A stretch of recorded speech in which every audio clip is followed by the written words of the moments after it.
Aku dan keluargaku dibuat syok. Kakak iparku tiba-tiba hamil setelah 2 bulan kakakku meninggal. Aku curiga kalau itu anak dari pria lain yang sering datang ke rumah kakak iparku. Saat semuanya terbongkar aku pun dibuat menangis. Ternyata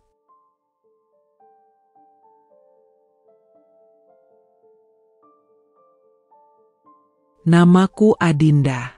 Hidupku dulu sederhana tapi bahagia karena aku punya kakak laki-laki bernama Bagas yang sangat menyayangiku. Ia sudah menikah dengan Maya, seorang wanita lembut yang selama ini kuanggap kakak ipar yang baik. Hari-hari kami normal saja. Aku sering mampir ke rumah Bagas, membantu Maya, dan bercanda bersama Bagas. "Din, jangan datang sore-sore begini. Nanti kamu pulangnya kemalaman." Suara Bagas menyambutku dari ruang tamu ketika aku baru menaruh tas di kursi. Aku terkekeh.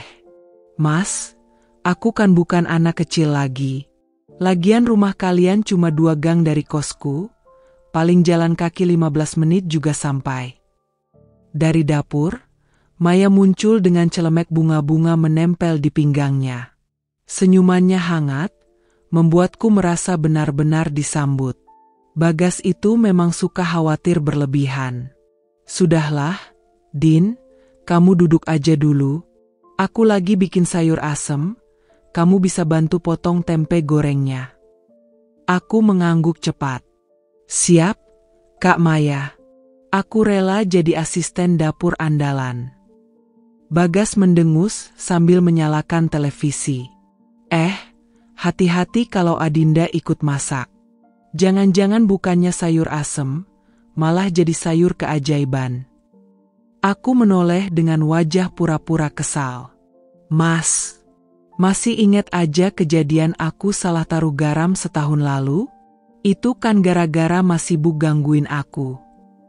Tawa mereka berdua memenuhi ruang kecil itu.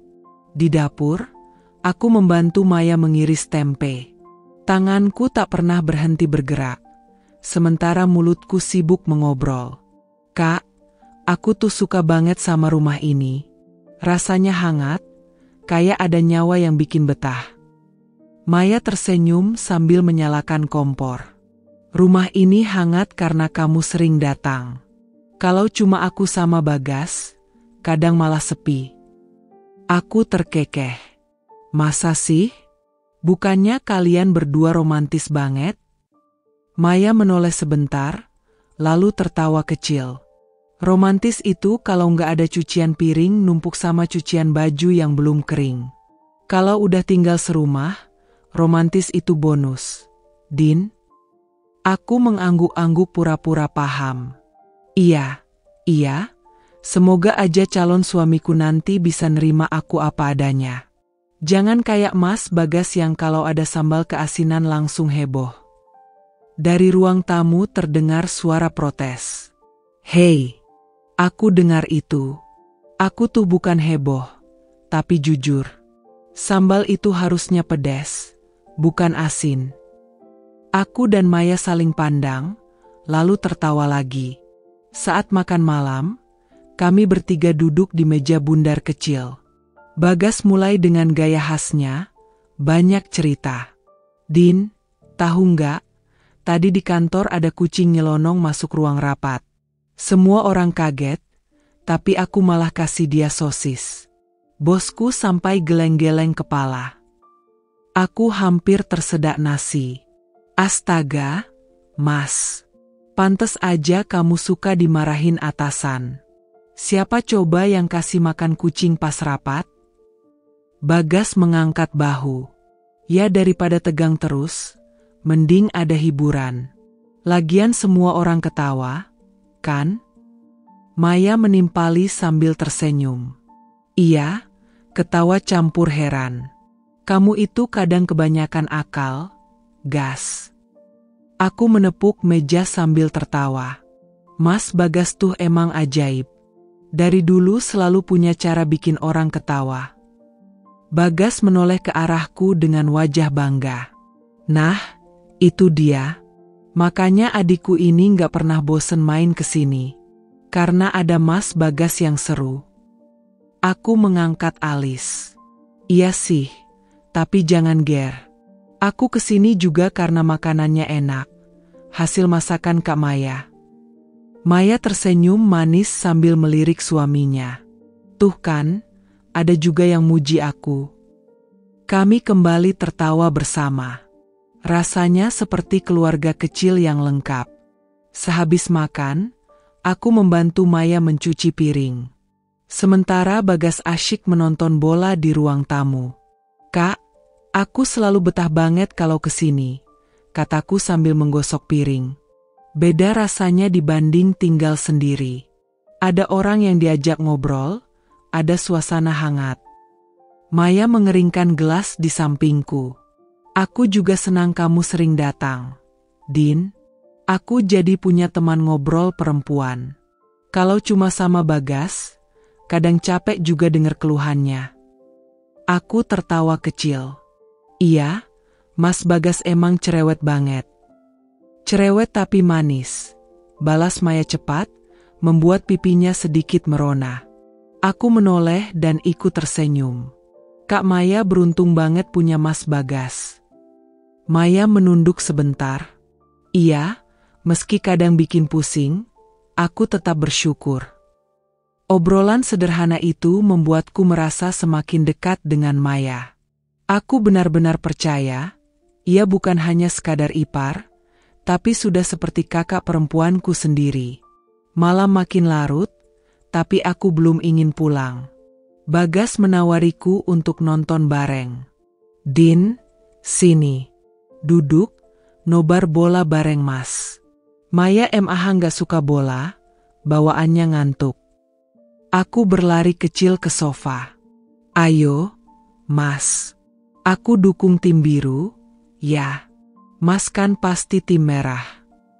Bagas menoleh cepat. Hei, jangan macam-macam. Tim merah itu harga mati. Aku tertawa sambil mengangkat bantal. Siap-siap aja, Mas. Kalau tim biru menang, aku minta traktir es krim. Kalau tim merah yang menang, tanya Bagas sambil menyeringai.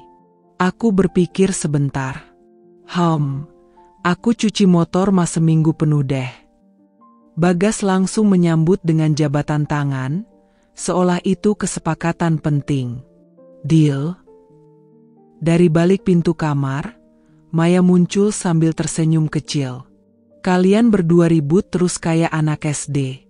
Aku masuk dulu ya, daripada ikut-ikutan heboh. Ayo, Kak, ikut nobar. Seru loh, bujuku. Maya menggeleng sambil menutup pintu kamar. Kalian aja. Aku lebih suka baca buku. Akhirnya aku dan Bagas tenggelam dalam teriakan dan tawa, seperti dulu waktu masih kecil.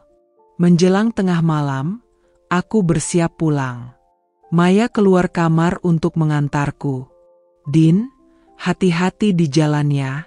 Jangan lupa bawa payung, tadi sore kayaknya mendung lagi. Aku mengangguk. Iya, Kak. Makasih udah selalu ramah sama aku. Aku senang banget bisa sering main ke sini. Maya tersenyum hangat. Rumah ini rumahmu juga, Din. Kamu nggak perlu sungkan. Bagas menepuk pundakku sambil bercanda. Ingat, Din, kalau besok tim biru kalah, kamu langsung datang buat cuci motor. Aku mencibir sambil melangkah ke pintu. Mimpi aja, Mas. Besok aku makan es krim gratis. Tawa kami pecah lagi, menutup malam itu dengan hangat. Begitulah hari-hariku. Sederhana, penuh canda, dan terasa lengkap. Aku punya Bagas, kakak laki-laki yang selalu jadi pelindung dan sahabatku sejak kecil. Aku juga punya Maya, kakak ipar yang lembut dan menyayangiku seperti keluarga sendiri. Aku tidak pernah merasa sendiri. Setiap kali aku masuk rumah itu, selalu ada tawa, obrolan, dan kebersamaan yang membuatku lupa pada kesibukan dan lelahnya dunia luar. Suatu siang, ketika aku baru saja pulang dari kampus dan duduk di kamar kos, ponselku berdering keras. Nomor tak dikenal tertera di layar. Dengan ragu aku mengangkatnya. "Halo, ini keluarganya Pak Bagas?" Suara seorang pria di seberang terdengar tergesa. "Iya, saya adiknya." "Ada apa ya, Mas?" tanyaku cemas. "Saudara Bagas jatuh dari ketinggian di proyek. Sekarang beliau sudah dibawa ke rumah sakit kota. Segera ke sini, ya." Tanganku langsung gemetar. "Ah, apa? Kak Bagas jatuh? Astaga, ya Tuhan." Panggilan itu terputus. Aku terdiam beberapa detik, lalu bergegas mengambil jaket dan tas. Jantungku berdegup begitu kencang. Langkahku tak beraturan. Di perjalanan menuju rumah sakit, aku menelepon Maya dengan suara terbata. "Kak Maya, Kak Bagas kecelakaan. Aku baru dapat telepon, dia dibawa ke rumah sakit kota." Suaranya di seberang langsung berubah panik. "Apa? Astaga, Din, kamu di mana sekarang?" "Aku di jalan, Kak. Aku ke rumah sakit sekarang."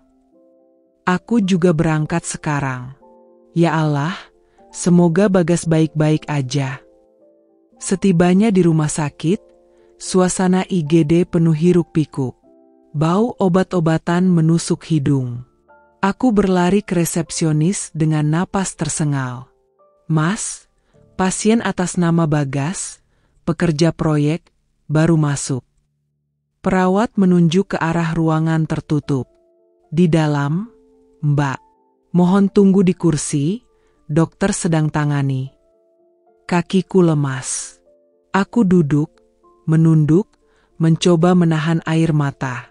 Tak lama kemudian Maya datang tergesa, wajahnya pucat pasi. "Din, gimana Bagas?"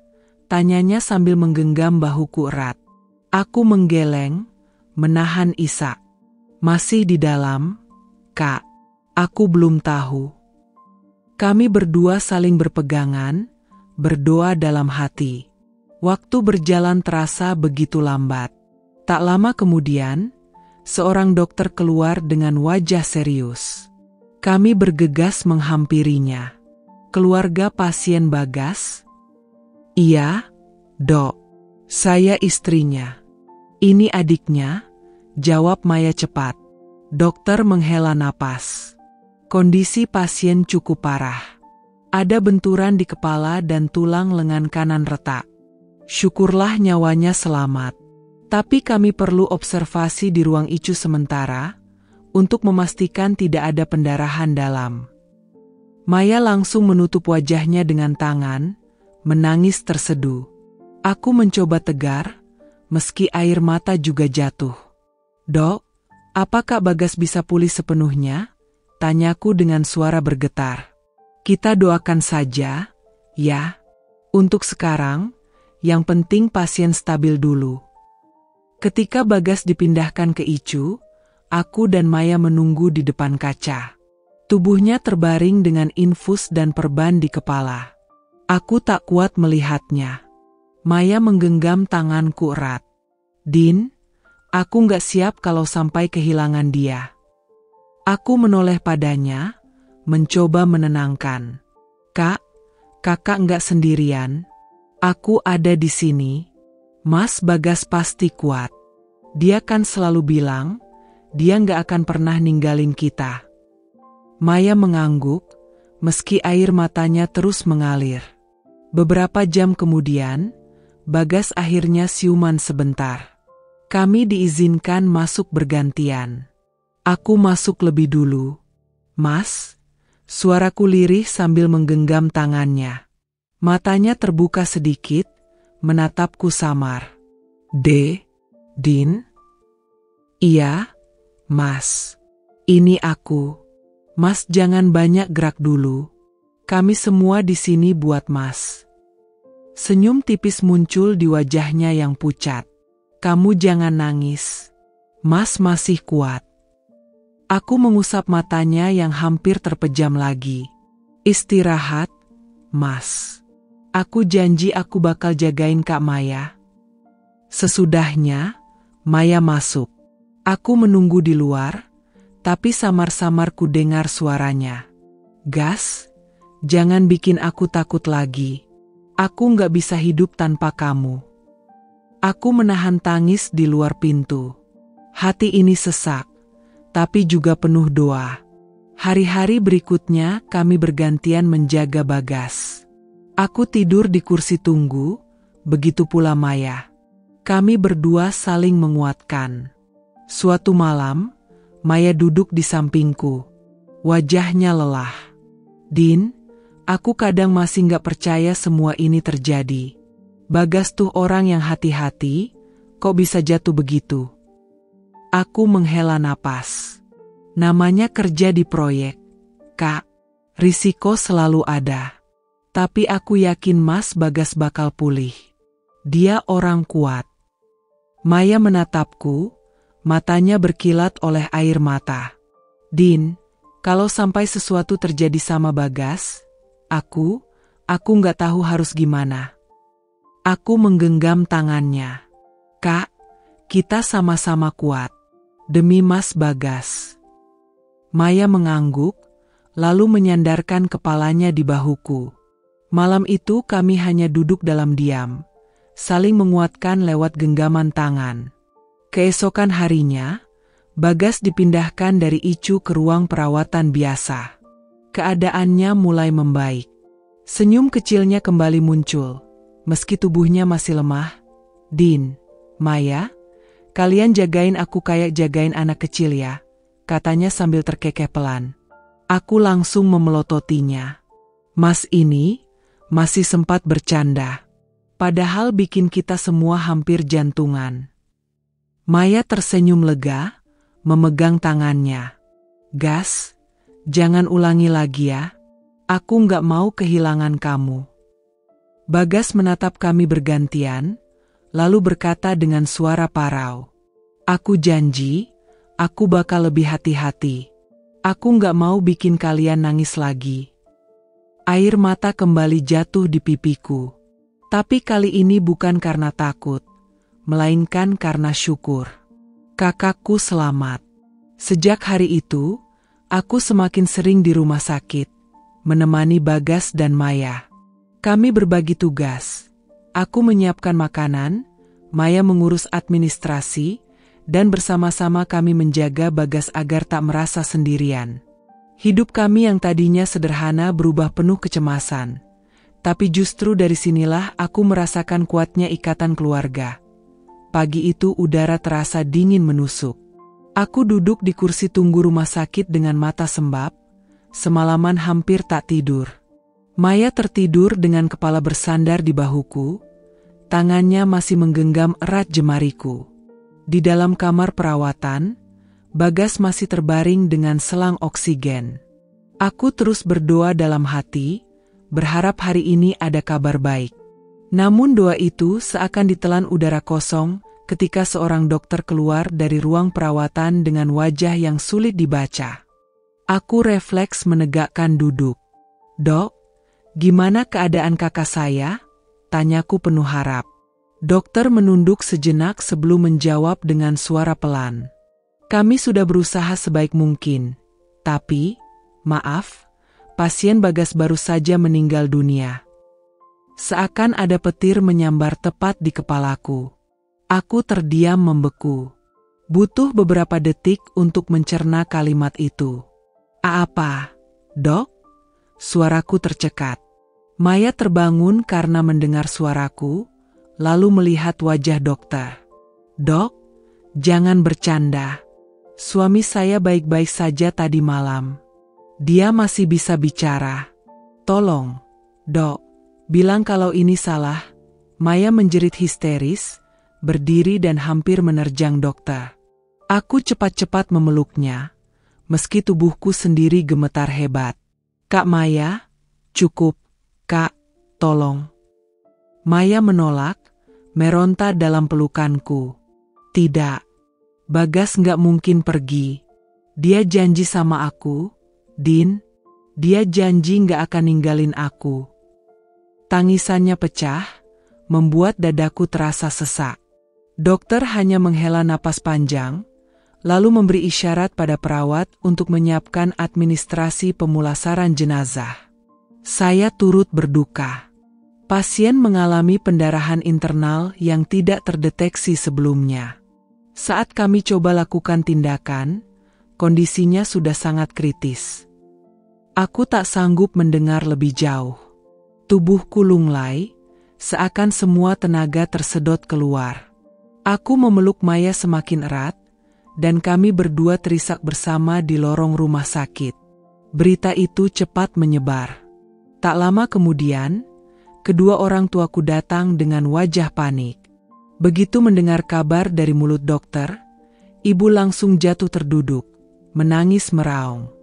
Anak ibu, Bagas, ya Allah, kenapa secepat ini?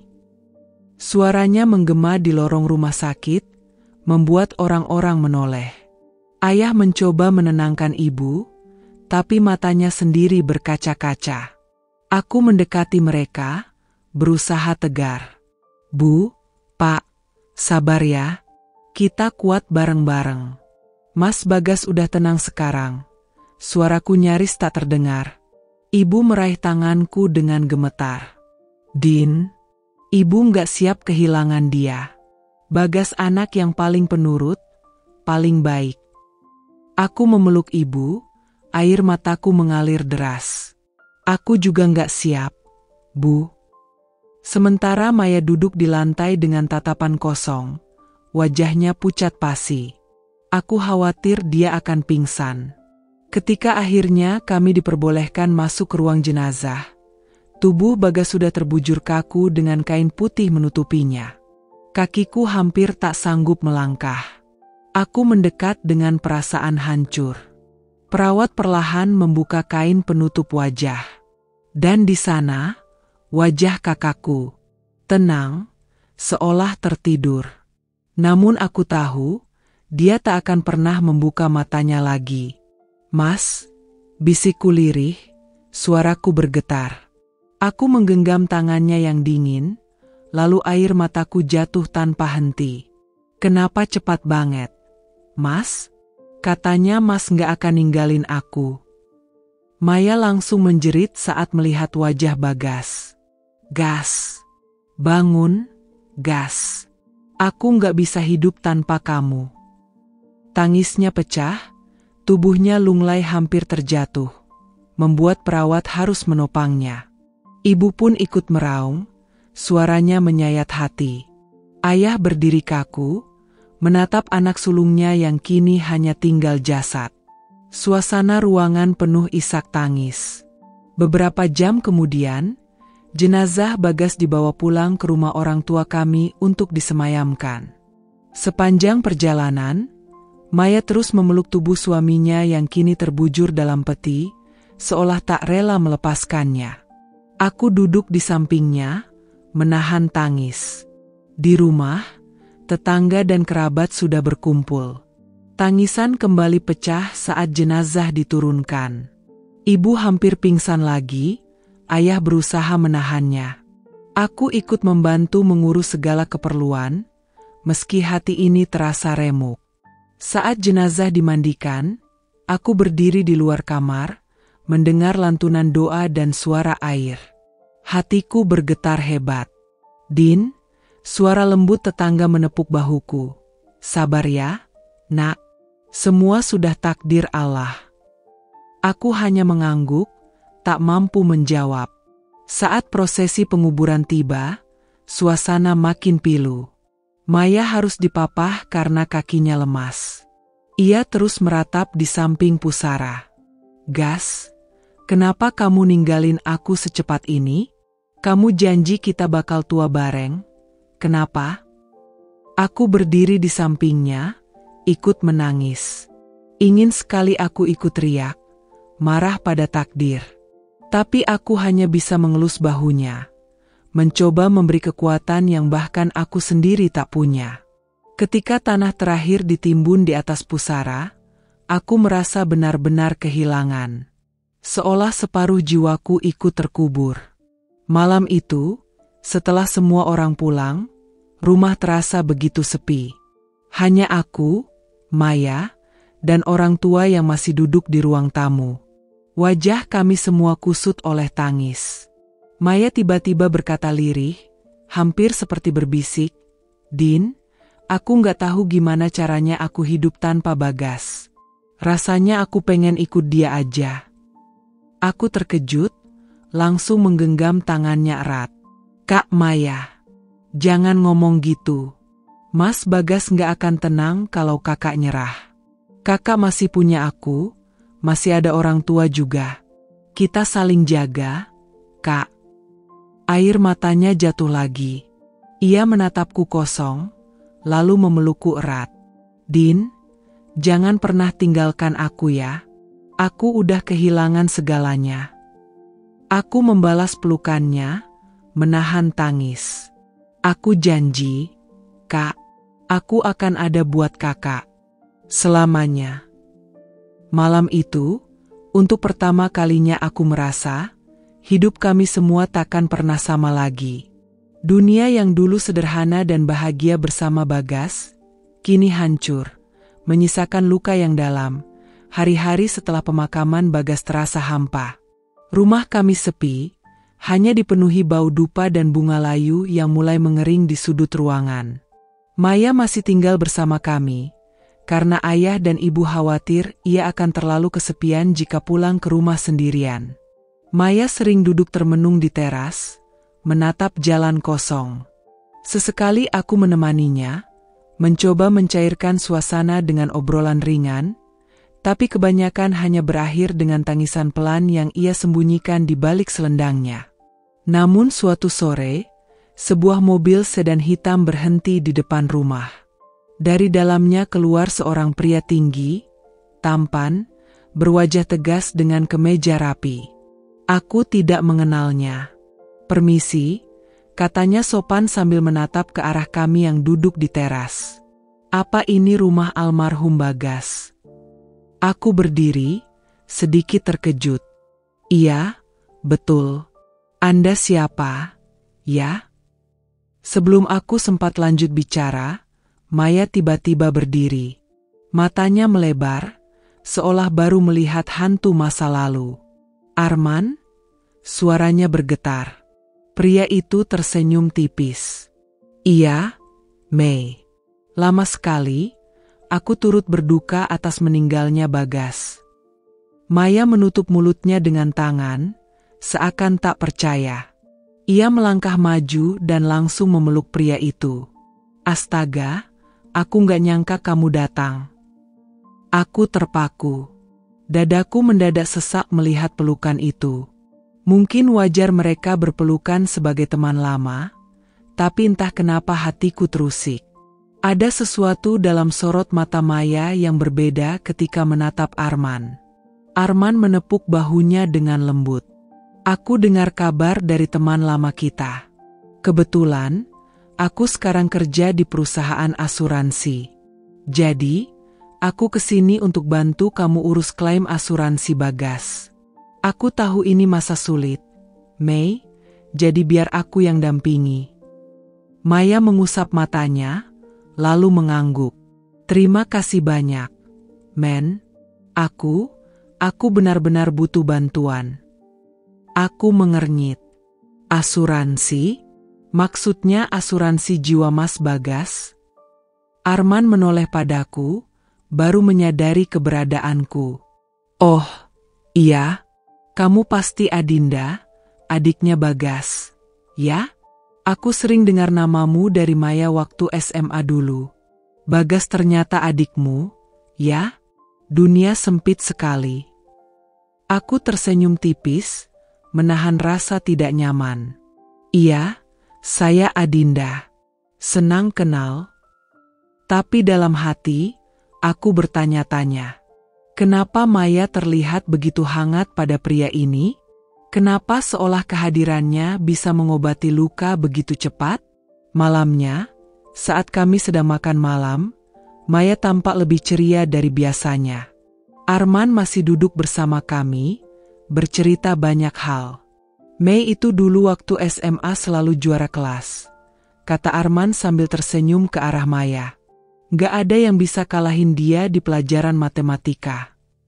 Maya tertawa kecil, sesuatu yang sudah jarang kulihat sejak Bagas meninggal. Ah, itu dulu. Sekarang otakku udah karatan, men. Aku memandangi mereka berdua yang saling melempar senyum. Rasanya aneh. Seolah ada jarak yang tiba-tiba terbentuk antara aku dan Maya. Ibu ikut menyela. Wah, ternyata kamu teman lamanya Maya. Ya? Syukurlah kamu datang, nak. Maya butuh teman ngobrol supaya nggak larut terus dalam kesedihan. Aku hanya diam. Pikiranku penuh keraguan. Keesokan harinya, aku mendengar suara Maya di ruang tamu. Aku mengintip dari balik pintu. Men, beneran kamu bisa urus semua dokumen itu? Tanya Maya dengan nada penuh harap. Tentu, Mei. Itu bagian dari pekerjaanku. Tenang aja. Aku bakal pastikan uang klaim keluar secepatnya. Kamu gak usah khawatir soal biaya hidup. Maya menunduk, air matanya jatuh. Aku gak tahu harus gimana tanpa Bagas. Semua ini terlalu berat. Arman langsung memegang tangannya di atas meja. Aku di sini, Mei. Aku gak akan biarin kamu sendirian. Jantungku berdegup kencang. Ada sesuatu yang salah. Cara Arman menatap Maya terlalu intens. Cara tangannya menggenggam Maya terasa lebih dari sekadar teman. Aku akhirnya keluar dari persembunyian. Kak Maya, suaraku terdengar datar. Maya buru-buru menarik tangannya, wajahnya memerah. Din, kamu dari tadi di situ?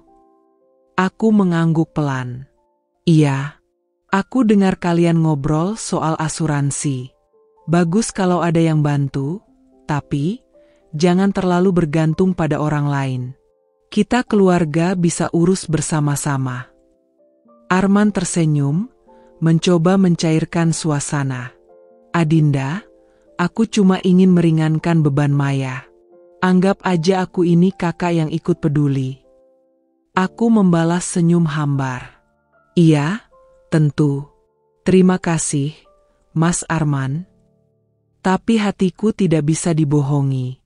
Ada rasa curiga yang tumbuh, rasa takut kalau kehadiran pria ini akan mengubah segalanya. Malam itu, sebelum tidur, aku masuk ke kamar Maya. Ia sedang duduk menatap foto Bagas di meja rias. Kak, panggilku pelan. Ia menoleh, tersenyum tipis. Iya, Din. Aku cuma mau bilang, aku ngerti kakak butuh teman, butuh orang yang bisa diajak bicara. Tapi, jangan sampai kakak salah langkah. Mas Bagas baru aja pergi. Jangan sampai orang lain salah paham. Maya terdiam cukup lama, lalu menghela napas. Din, kamu salah paham. Arman itu cuma teman lama.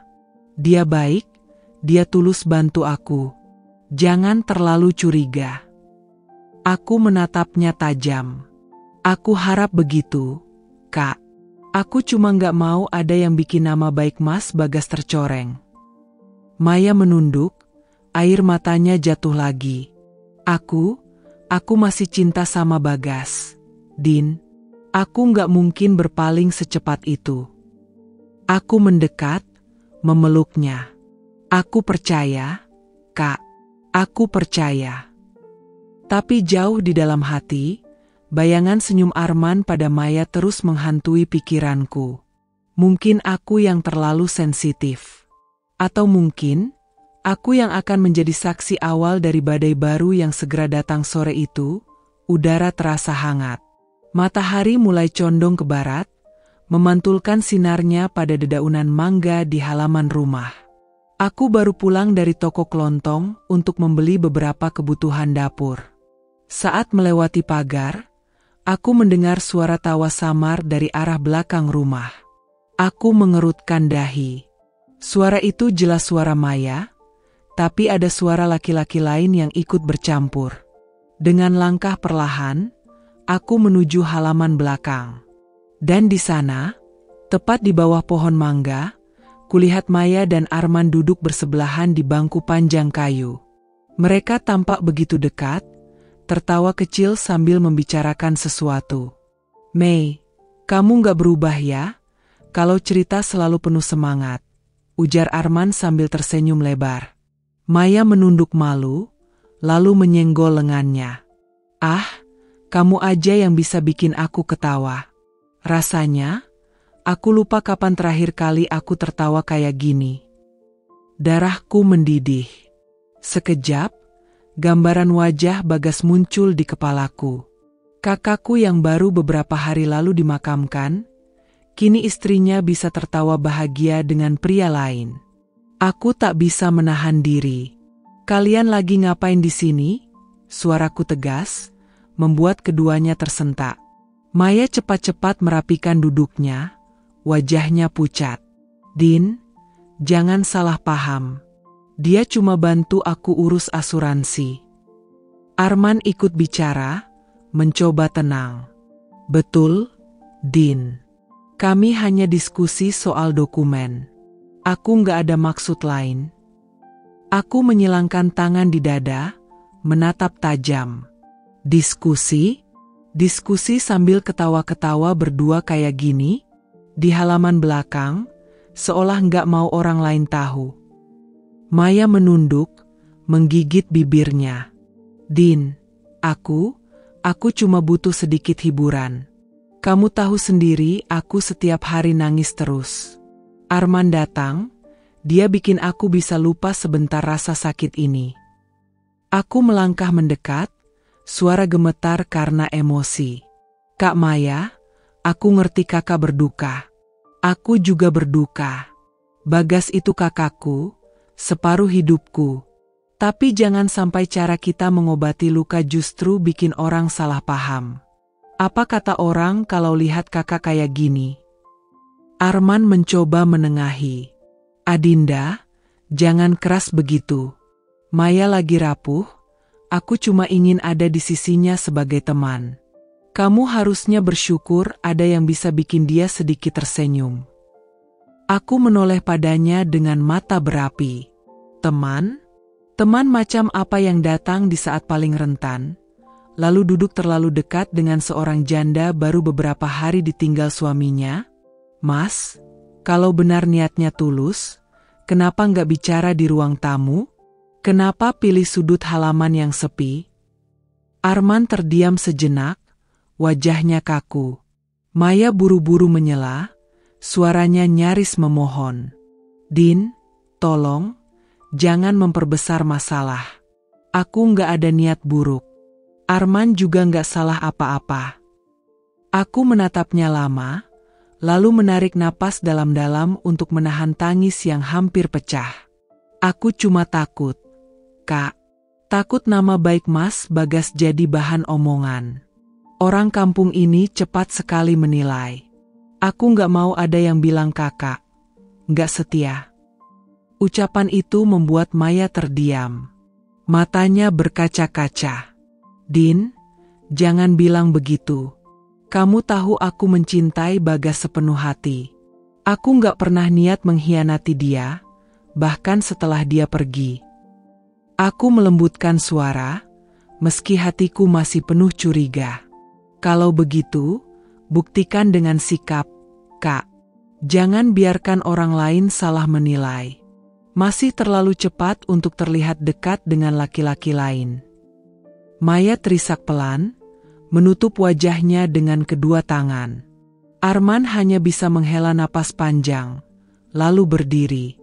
"Baiklah, aku pamit dulu, Mei. Aku nggak mau memperburuk keadaan.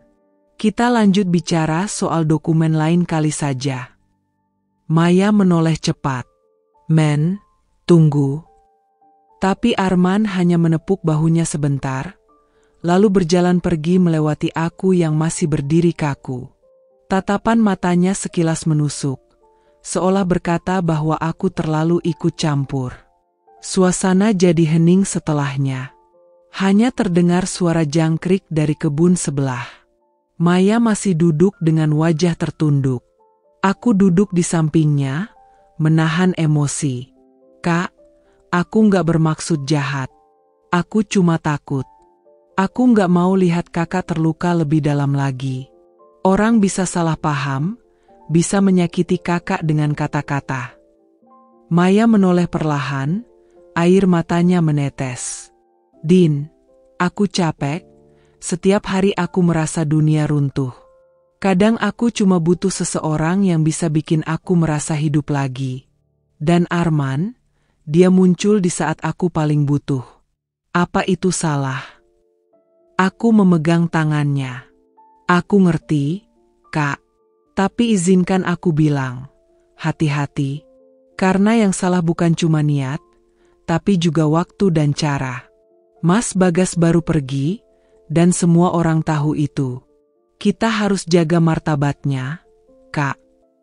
Maya menangis terseduh-seduh, lalu menyandarkan kepalanya di bahuku. Din, aku janji aku gak akan melupakan Bagas. Aku cuma takut sendirian. Aku mengusap rambutnya dengan lembut, meski dalam hati tetap resah. Kak, kamu gak sendirian. Ada aku, ada ibu dan ayah. Jangan pernah merasa sendiri. Dalam hati aku berjanji, mulai saat itu aku akan lebih waspada. Arman bukan sekadar teman lama. Tatapannya pada Maya, cara dia menggenggam, dan senyum yang ia berikan terlalu jelas menunjukkan sesuatu. Dan aku tahu, ini baru awal dari badai yang akan mengguncang kami. Malam itu aku hanya berniat keluar sebentar. Perutku keroncongan dan persediaan mie instan di rumah sudah habis. Aku melangkah ke toko kelontong yang jaraknya hanya beberapa menit berjalan kaki. Udara malam cukup dingin, membuatku merapatkan jaket tipis yang kupakai. Sesampainya di dekat toko, aku langsung terhenti. Dari jauh, mataku menangkap pemandangan yang membuat langkahku otomatis melambat. Di bawah cahaya lampu toko yang redup, Maya berdiri berhadapan dengan seorang pria, Arman. Mereka tampak terlalu dekat. Jaraknya begitu singkat hingga aku merasa itu bukan sekadar obrolan biasa. Arman mencondongkan tubuh, seolah berbicara pelan agar hanya Maya yang mendengar. Maya pun menunduk sedikit, wajahnya menegang, lalu terkekeh kecil. Gelagat itu membuat jantungku berdebar tidak karuan. Aku merasakan gelombang panas menjalar ke dadaku. Ada semacam rasa tidak nyaman yang sulit dijelaskan. Campuran cemburu, curiga, dan rasa marah karena situasi yang seharusnya tidak pantas. Tanpa pikir panjang, aku melangkah mendekat. Suara sepatuku beradu dengan jalanan, membuat Maya dan Arman serempak menoleh. Oh, Din, seru Maya kaget, matanya melebar. Aku menyipitkan mata, menatap keduanya bergantian. Lagi apa di sini? Tanyaku datar, berusaha menahan nada curiga yang sebenarnya sudah jelas dari ekspresiku. Maya buru-buru tersenyum, meski senyum itu jelas kaku. Ya Allah, Din, masa ngobrol dikit aja langsung salah paham? Ucapnya dengan nada defensif. Tangannya bahkan masih menggenggam plastik belanjaan kecil, tapi cara ia menaruh tangan satunya di belakang tubuh membuatku makin curiga. Arman ikut menimpali dengan tenang. Kami kebetulan ketemu di depan toko. Nggak ada yang aneh, kok. Aku tadi habis mampir ke warung kopi seberang. Aku menatap Arman lama, lalu kembali ke Maya. Kebetulan? Atau memang janjian? Tanyaku sinis. Maya menghela napas, lalu mendekat padaku. Din, jangan gitu dong. Kamu masih syok karena kepergian Bagas. Aku paham, tapi tolong jangan menuduh macam-macam. Aku ini kakak iparmu, kamu harus percaya sama aku. Ucapannya menohok, membuatku bungkam sejenak. Tapi hatiku tidak bisa tenang. Ada sesuatu yang terasa salah. Aku nggak nuduh. kataku akhirnya, suaraku pelan tapi tegas. Tapi 2 kali aku lihat kalian berdua dalam situasi yang, ya, aneh. Pertama di halaman rumah, sekarang di sini. Harusnya aku percaya, tapi semakin aku lihat, semakin sulit. Maya memalingkan wajah, rahangnya menegang.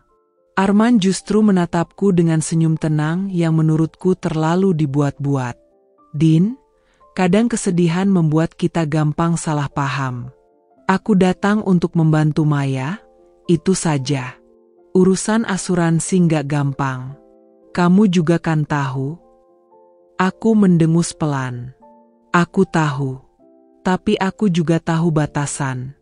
Kalau memang hanya urusan asuransi, kenapa harus berdiri sedekat itu? Kenapa harus malam-malam di depan toko? Maya langsung menatapku tajam, kali ini tanpa topeng ramah yang biasa ia tunjukkan. Din, kamu adik Bagas. Aku sangat menghargai itu. Tapi tolong, jangan terlalu mencampuri semua hal yang kulakukan. Aku sudah cukup hancur dengan kehilangan suamiku. Jangan tambah lagi dengan tatapan penuh tuduhan seperti ini. Hatiku tercekat. Ucapan Maya terdengar seperti tamparan keras. Aku ingin marah, ingin membalas dengan kata-kata yang lebih tajam. Tapi di sisi lain, aku masih menyimpan sedikit rasa kasihan padanya. Wanita yang baru saja kehilangan suaminya, kakakku sendiri. Aku menunduk, menarik napas panjang, mencoba menahan air mata. Aku nggak berniat menambah bebanmu, Kak. Aku hanya takut. Takut ada sesuatu yang aku nggak bisa kendalikan. Bagas baru saja pergi. Aku nggak mau ada hal lain yang bikin nama dia tercoreng. Suasana mendadak hening. Suara jangkrik malam terdengar jelas di sela ketegangan kami. Arman hanya berdiri memandang kami berdua, tidak banyak bicara. Akhirnya Maya menurunkan nada suaranya. Din, aku minta maaf kalau sikapku bikin kamu salah paham. Tapi percayalah, aku nggak ada maksud buruk. Aku butuh bantuan, aku nggak bisa mengurus semuanya sendirian. Arman hanya kebetulan ada di sisiku saat aku butuh. Aku mengangkat wajah, menatap matanya. Ada sesuatu di sana, entah ketulusan, entah kebohongan. Aku tidak bisa memastikannya. Baiklah, ujarku akhirnya, meski hatiku masih bergolak. Aku akan percaya untuk sekarang. Tapi, Kak, tolong jaga sikap. Aku nggak mau orang lain melihat kalian berdua lalu berprasangka buruk. Aku nggak mau nama Bagas jadi bahan omongan. Maya terdiam lama, lalu mengangguk pelan. Iya, Din. Aku janji. Arman tersenyum tipis, lalu menambahkan, tenang saja, aku juga nggak mau ada gosip yang merugikan. Bagas itu temanku juga dulu, aku menghargainya. Aku tidak membalas ucapannya. Hanya melangkah masuk ke toko, pura-pura sibuk memilih mie instan di rak, sementara di kepalaku terus berkecamuk. Benarkah semua hanya kebetulan? Atau aku baru saja menyaksikan permulaan dari sesuatu yang lebih besar? Di perjalanan pulang, aku berjalan sedikit lebih cepat. Angin malam menusuk kulitku, tapi yang lebih menyakitkan adalah rasa curiga yang kini makin sulit ku kendalikan. Aku tahu, konflik ini belum berakhir. Bahkan mungkin baru saja dimulai. Hari itu aku baru saja pulang dari kampus. Lelah dengan tumpukan tugas yang menyita pikiranku. Aku berniat mampir sebentar ke sebuah kafe kecil dekat terminal untuk membeli kopi bungkus. Rasanya aku butuh sesuatu yang bisa membuat mataku tetap terbuka hingga malam nanti. Namun, langkahku terhenti begitu memasuki area parkir kafe. Pandanganku tertuju pada sosok yang sangat familiar. Maya, kakak iparku. Ia duduk di jok belakang motor Arman, tepat di sudut parkiran yang agak gelap, seperti sengaja memilih tempat yang tidak terlalu mencolok. Dadaku langsung terasa sesak. Ada rasa kecewa bercampur marah, juga ketakutan, takut kalau semua prasangkaku benar. Maya sedang merapikan sesuatu di dalam tasnya. Wajahnya jelas-jelas panik ketika menyadari aku berdiri tak jauh dari mereka. "Din," suaranya tercekat, buru-buru menutup resleting tas. Wajahnya tampak gugup, seperti seorang anak kecil yang baru saja ketahuan melakukan kesalahan. Aku mendekat, menatap mereka berdua dengan mata yang tak bisa menyembunyikan keterkejutan. "Jadi ini, Kak? Ini yang kalian sebut cuma urusan asuransi?" Suaraku bergetar, tapi nadanya tajam.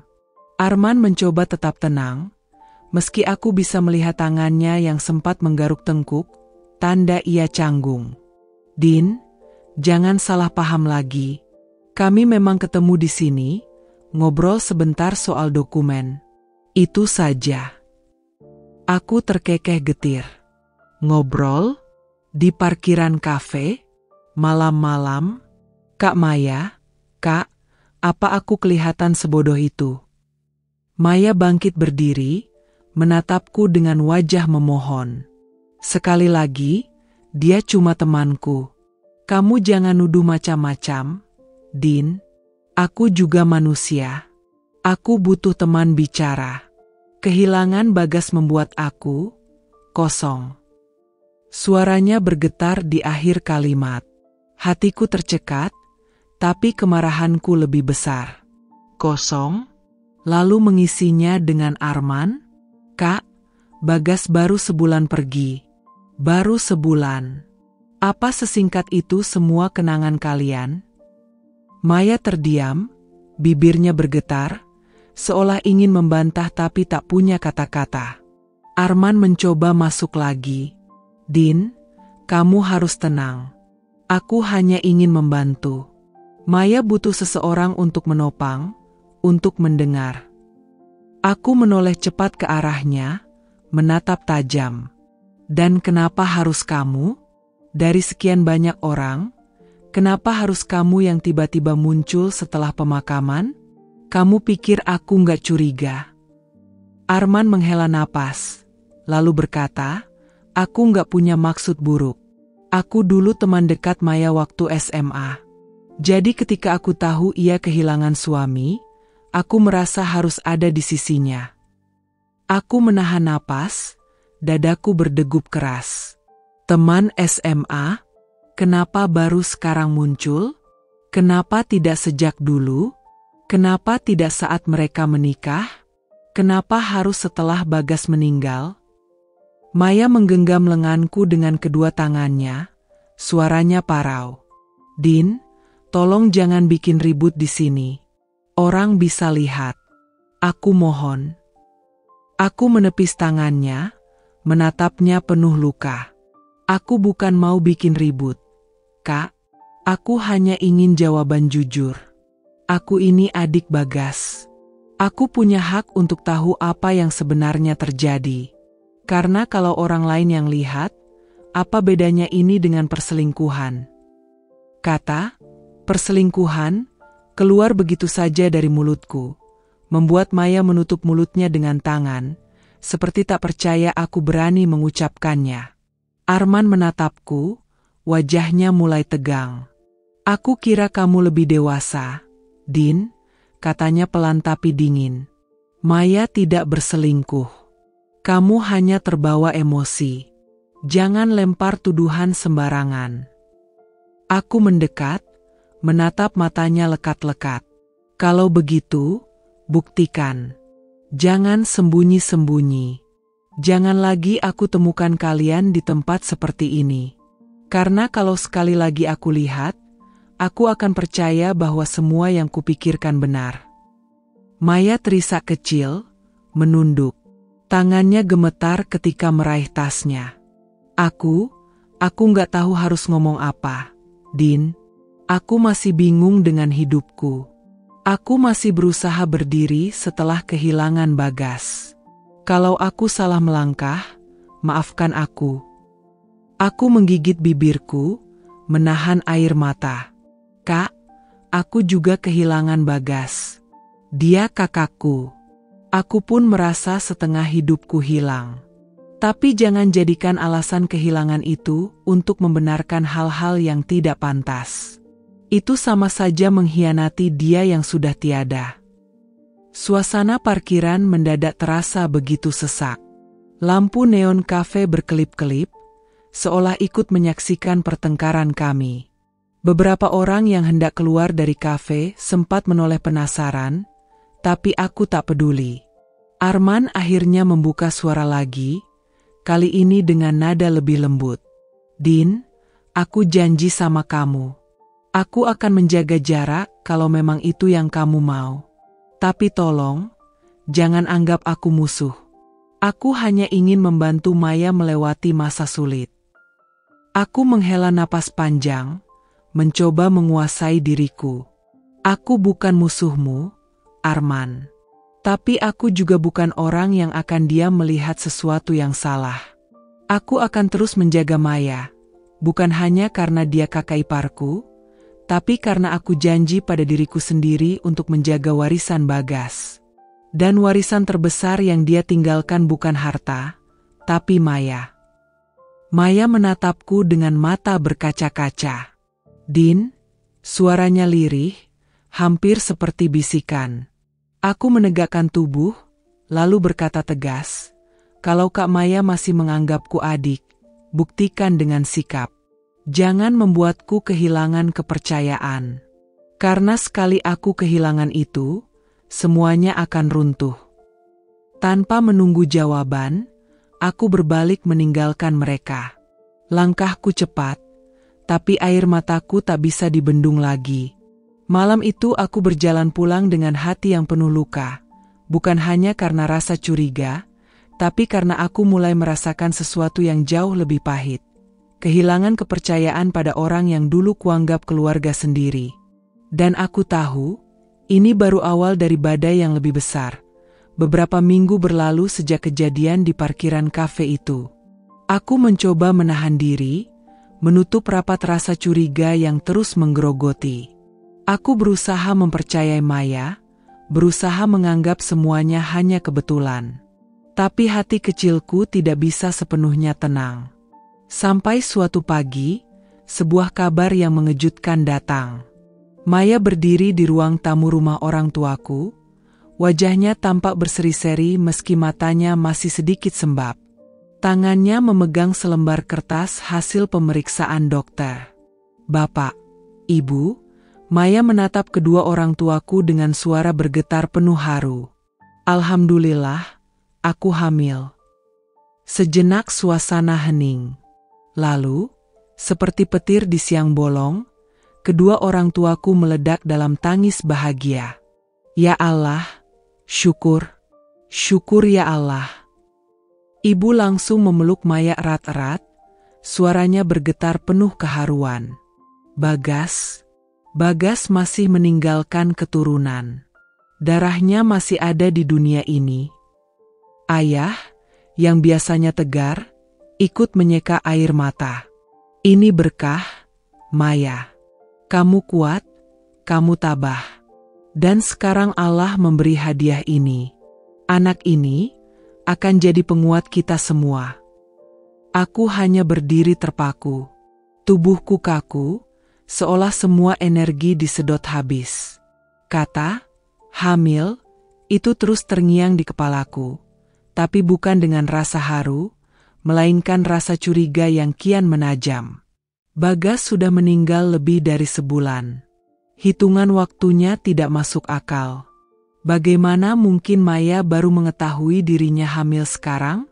Dan kenapa ekspresi gugupnya belakangan ini jadi begitu jelas di mataku?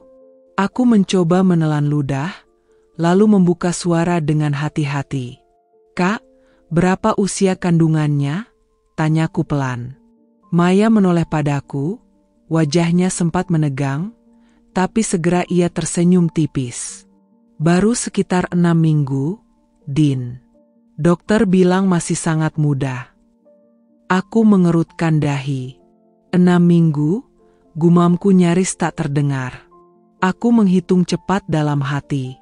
Bagas meninggal lebih dari 5 minggu yang lalu. Artinya, hatiku mendadak berdegup kencang, seolah ingin meloncat keluar. Aku mencoba menenangkan diri, tapi logika terus berteriak, ini tidak wajar.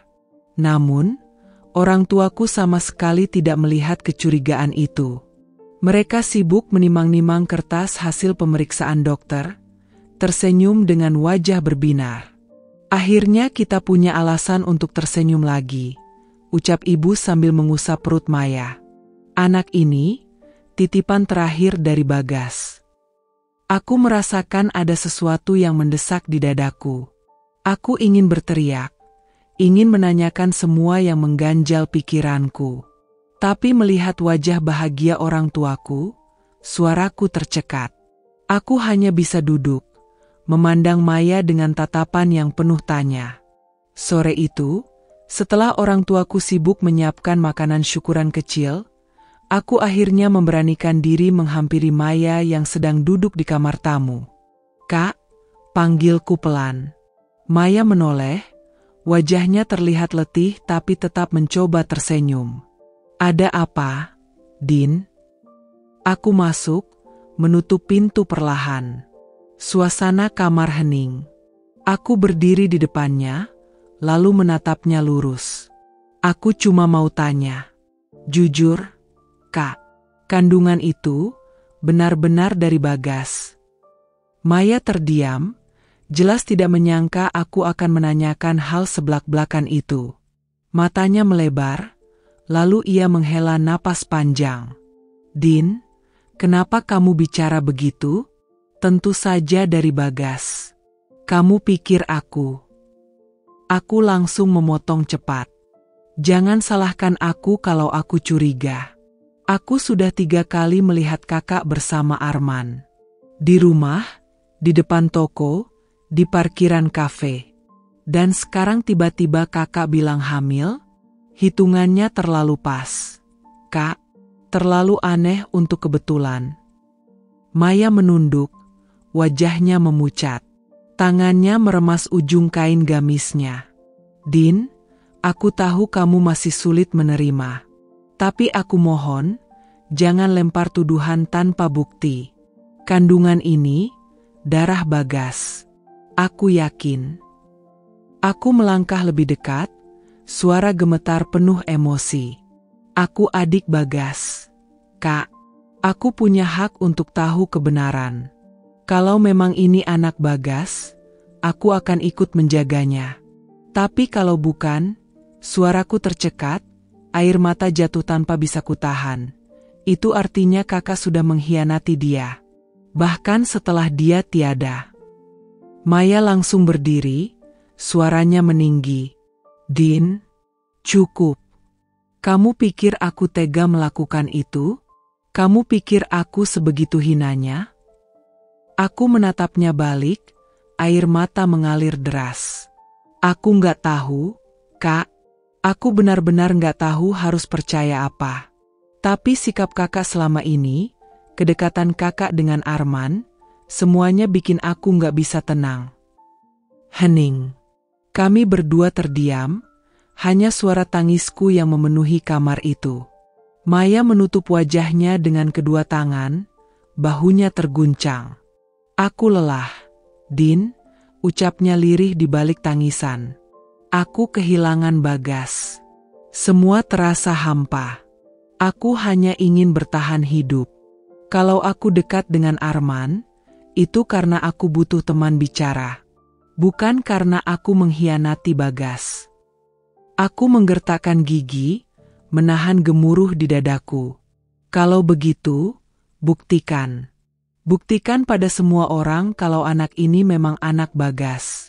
Jangan biarkan aku, jangan biarkan kita semua hidup dengan kebohongan." Maya menatapku lama, matanya merah dan basah. "Din, aku nggak tahu harus bilang apa. Aku hanya mohon, jangan ceritakan kecurigaanmu ini pada bapak dan ibu. Mereka butuh harapan. Anak ini adalah satu-satunya cahaya mereka sekarang. Jangan hancurkan itu." Aku terdiam. Kata-katanya benar. Aku melihat betapa bahagianya orang tuaku tadi. Tapi di sisi lain, hatiku menjerit. Aku tidak bisa menyingkirkan rasa curiga ini begitu saja. Akhirnya aku hanya mengangguk perlahan. Baik, Kak. Aku nggak akan bilang apa-apa untuk sekarang. Tapi ingat, aku akan terus memperhatikan. Aku akan cari tahu kebenarannya sendiri. Maya terdiam, menunduk. Aku berbalik, melangkah keluar kamar dengan dada berdegup kencang. Air mataku kembali jatuh, tapi kali ini bercampur dengan tekad. Jika Maya berbohong, cepat atau lambat, kebenaran akan terungkap. Dan aku akan jadi orang pertama yang berdiri menghadapi itu. Hari itu rumah terasa terlalu ramai oleh tamu yang datang memberi ucapan selamat. Kabar kehamilan Maya menyebar cepat, dan banyak tetangga berdatangan membawa buah tangan. Semua menyambutnya dengan wajah gembira, seolah-olah luka kehilangan Bagas sudah terobati oleh berita ini.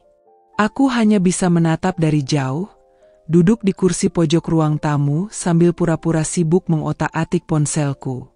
Tapi pikiranku tidak tenang.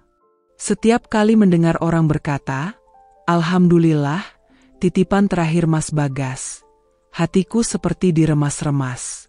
Kata-kata itu terdengar indah, tapi bagiku, justru seperti pisau yang menusuk.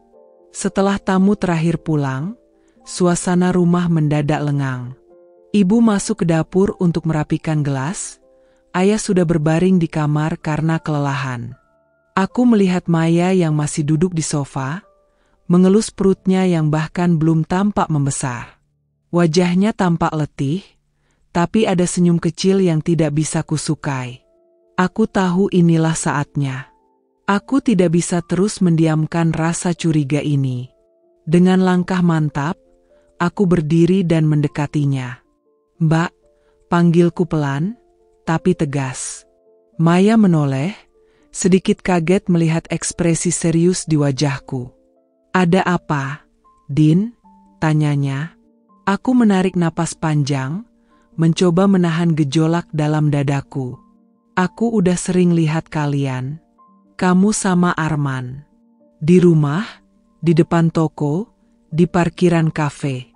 Jangan bilang ke aku kalau itu cuma kebetulan atau cuma teman. Aku bukan anak kecil yang bisa ditipu." Wajah Maya langsung menegang. Senyum kecil yang tadi masih ada kini lenyap. Tangannya berhenti mengelus perut. "Din, jangan mulai lagi. Aku sudah jelaskan berkali-kali." Aku memberanikan diri melangkah lebih dekat, menatap matanya lekat-lekat. Suaraku bergetar, tapi aku tidak menahan lagi. Kalau anak ini bukan anak Bagas. Belum sempat aku melanjutkan, Maya langsung membentakku. "Kamu tega nuduh aku begitu?" Suaranya meninggi, penuh amarah bercampur luka. "Ini anak Bagas. Darah dagingnya. Bagaimana bisa kamu ngomong sembarangan begitu, Din?" Aku terkejut dengan ledakan emosinya, tapi tidak surut. Aku justru menatapnya lebih tajam. Kalau memang ini anak Bagas, kenapa semua kelihatan janggal? Bagas sudah meninggal lama, tapi baru sekarang Mbak bilang hamil. Kenapa Mbak selalu terlihat dengan Arman? Kenapa aku yang justru melihat dengan mataku sendiri dianggap salah paham? Maya berdiri dari sofa, wajahnya memerah karena emosi. "Kamu pikir aku senang dengan semua tuduhanmu? Aku sudah cukup hancur kehilangan suamiku, dan sekarang kamu malah menusukku dengan kata-kata seperti ini." Aku menggertakkan gigi, air mata menggenang di pelupuk. "Aku juga kehilangan dia, Mbak. Aku kehilangan kakakku. Bedanya, aku masih berusaha menjaga namanya. Sementara Mbak, entah apa yang sebenarnya Mbak lakukan di belakang kami." Maya menutup wajahnya sebentar, lalu menurunkannya dengan tatapan penuh api. "Kamu itu adik Bagas atau musuhku? Din, kenapa kamu selalu cari kesalahanku? Kalau aku dekat dengan Arman, itu karena aku butuh teman. Kamu kira mudah jadi janda muda, menghadapi dunia sendirian? Semua orang mengasihani, tapi tidak ada yang benar-benar mengerti. Aku hampir terisak, tapi kutahan. Kalau cuma butuh teman, kenapa harus Arman? Kenapa harus pria yang muncul tiba-tiba setelah pemakaman? Kenapa harus sembunyi-sembunyi? Hening. Untuk sesaat hanya terdengar detak jam dinding. Maya terdiam, tapi matanya berkaca-kaca, bukan karena kalah, melainkan karena marah bercampur sakit hati. Aku nggak akan biarkan kamu merusak kebahagiaan kecil yang tersisa, katanya dengan suara bergetar. Anak ini adalah harapan terakhir keluarga kita. Kalau kamu terus mencurigai aku, berarti kamu nggak menghargai Bagas. Kamu nggak menghargai apa yang dia tinggalkan. Aku terdiam, jantungku berdegup kencang. Kata-katanya menusuk, membuatku goyah sejenak. Tapi aku tidak bisa membiarkan emosinya membungkam logikaku. Justru karena aku menghargai Bagas, aku berani bicara. Balasku lirih tapi tegas. Aku nggak mau ada kebohongan yang menodai namanya. Kalau anak ini benar anaknya, aku akan menjaganya sepenuh hati. Tapi kalau bukan, suaraku tercekat, Mbak harus jujur sebelum semuanya terlambat.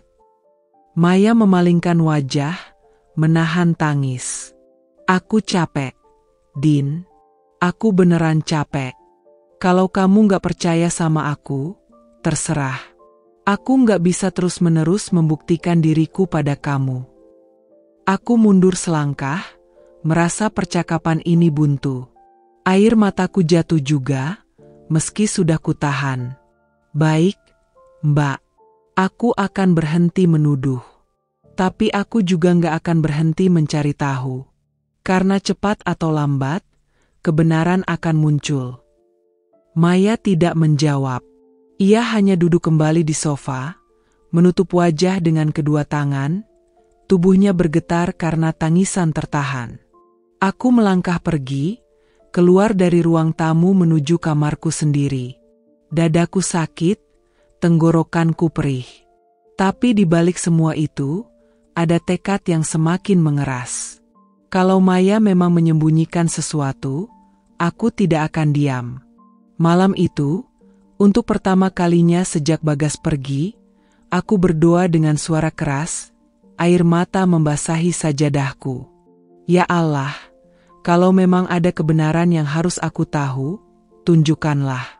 Jangan biarkan nama Bagas tercoreng karena kebohongan. Dan aku tahu, doa itu akan menjadi awal dari pertarungan yang lebih berat. Malam itu, udara terasa begitu dingin meski kalender baru menunjukkan bulan Maret. Aku keluar rumah hanya untuk membeli obat batuk di apotek dekat perempatan.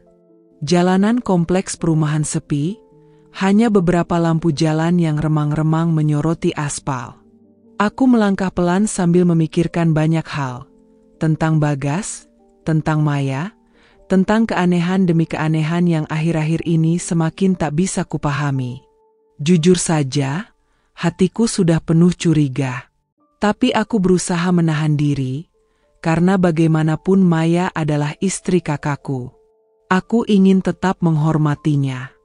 Namun, semua itu runtuh saat mataku menangkap sebuah pemandangan di depan warung kopi kecil yang sudah hampir tutup. Sebuah mobil hitam terparkir di sana, lampunya redup.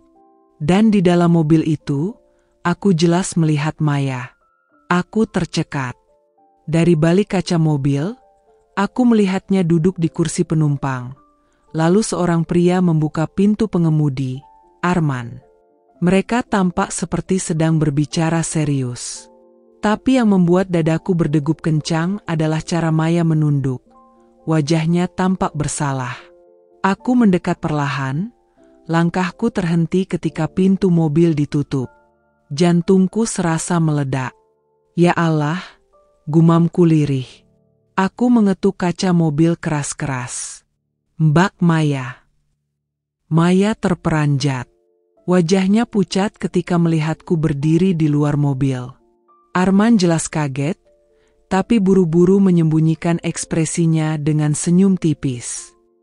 Dinda, Maya berusaha membuka pintu, lalu keluar dengan langkah gugup. Kamu ngapain malam-malam di sini? Aku menatapnya tajam. Pertanyaan itu seharusnya aku yang kasih ke Mbak. Ngapain malam-malam di mobil bareng Arman? Maya langsung meraih lenganku, menarikku menjauh dari mobil. Jangan keras-keras, Din. Orang bisa salah paham. Aku menepis tangannya. Salah paham? Mbak pikir aku buta? Ini udah keempat kalinya aku lihat kalian berdua.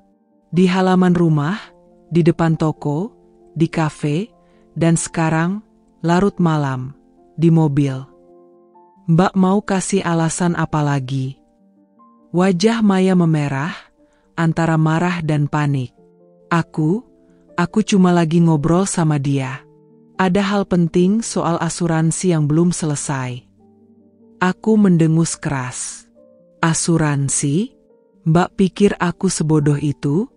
Bagas sudah meninggal lebih dari sebulan, urusan asuransi seharusnya selesai. Lagian, ngobrol urusan kerjaan harus sembunyi di mobil tengah malam. Arman yang sedari tadi diam, akhirnya keluar dari mobil. Din, tenang dulu, jangan langsung suzon. Aku sama Maya nggak ada apa-apa. Aku cuma, kebetulan lewat, jadi mampir. Aku menatapnya dengan sorot penuh kebencian. Kebetulan? Lucu sekali. Kebetulan yang selalu terjadi berulang-ulang. Kalau kalian memang nggak ada apa-apa, kenapa wajah kalian selalu terlihat panik setiap kali aku muncul? Maya menggertakkan gigi, lalu bersuara keras, hampir membentak. Cukup, Din. Kamu nggak ngerti. Jangan terus-terusan ikut campur dalam hidupku. Aku terdiam sesaat, terkejut dengan nada suaranya. Maya yang biasanya lembut, kini berubah seperti orang asing.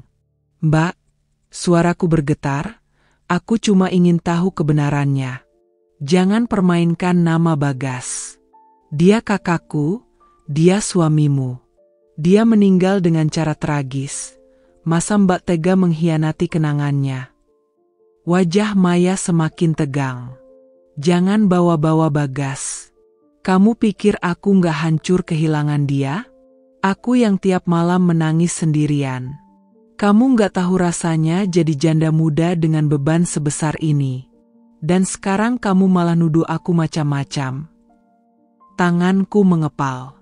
Kalau memang Mbak masih setia sama Bagas, jawab pertanyaanku jujur. Anak yang Mbak kandung ini, siapa ayahnya? Maya tersentak, wajahnya langsung berubah pucat pasi. Untuk beberapa detik, ia tak bisa berkata apa-apa. Matanya berkaca-kaca, lalu buru-buru menunduk. Arman mendekat, berdiri di antara kami. Din, hentikan. Kamu sudah keterlaluan. Jangan ganggu Maya lagi. Kalau kamu terus ikut campur, aku memotong dengan nada tinggi. Apa? Kamu mau apa? Mau larang aku peduli sama kakakku? Mau larang aku membela nama Bagas? Maya menutup wajahnya dengan kedua tangan, lalu berteriak. Cukup. Suara tangisnya pecah di tengah malam yang sepi itu. Aku hanya bisa menatapnya dengan hati yang ikut remuk. Aku sudah bilang. Maya menatapku dengan mata merah basah. Suaranya bergetar penuh kemarahan dan luka. Kalau kamu terus ikut campur, aku bakal anggap kamu musuh. Din. Kata-katanya menghantamku seperti palu godam. Aku terpaku, tubuhku kaku seakan lumpuh. Bagaimana bisa? Perempuan yang dulu kupanggil, Mbak, dengan penuh kasih, kini mengancamku terang-terangan. Aku berusaha menahan air mata, tapi suaraku bergetar saat membalas. Kalau itu pilihanmu, berarti aku benar. Ada sesuatu yang kalian sembunyikan. Dan aku akan cari tahu, meski Mbak sendiri yang menolakku. Aku berbalik melangkah pergi, meninggalkan Maya yang masih terisak dan Arman yang menatapku dengan sorot mata penuh tantangan. Langkahku berat, dadaku sesak, tapi dalam hati aku bersumpah, aku tidak akan tinggal diam. Bagas pantas mendapatkan kebenaran. Malam itu aku pulang dengan langkah gontai. Kepalaku penuh dengan gambaran wajah Maya dan Arman di dalam mobil. Suara Maya yang menangis sambil mengancamku terus terngiang. Rasanya seperti mimpi buruk yang nyata. Aku tahu aku tidak bisa menanggung ini sendirian. Besok pagi, aku memberanikan diri menceritakan semua pada orang tua. Kupikir, setidaknya mereka akan mengerti. Mereka kan juga kehilangan Bagas. Mereka pasti juga ingin menjaga nama baik dan warisan kakakku. Aku duduk di ruang tamu rumah orang tuaku, sambil menunggu waktu yang pas. Mama sedang menyiapkan teh di dapur, sementara Papa membaca koran. Udara di rumah itu terasa berat.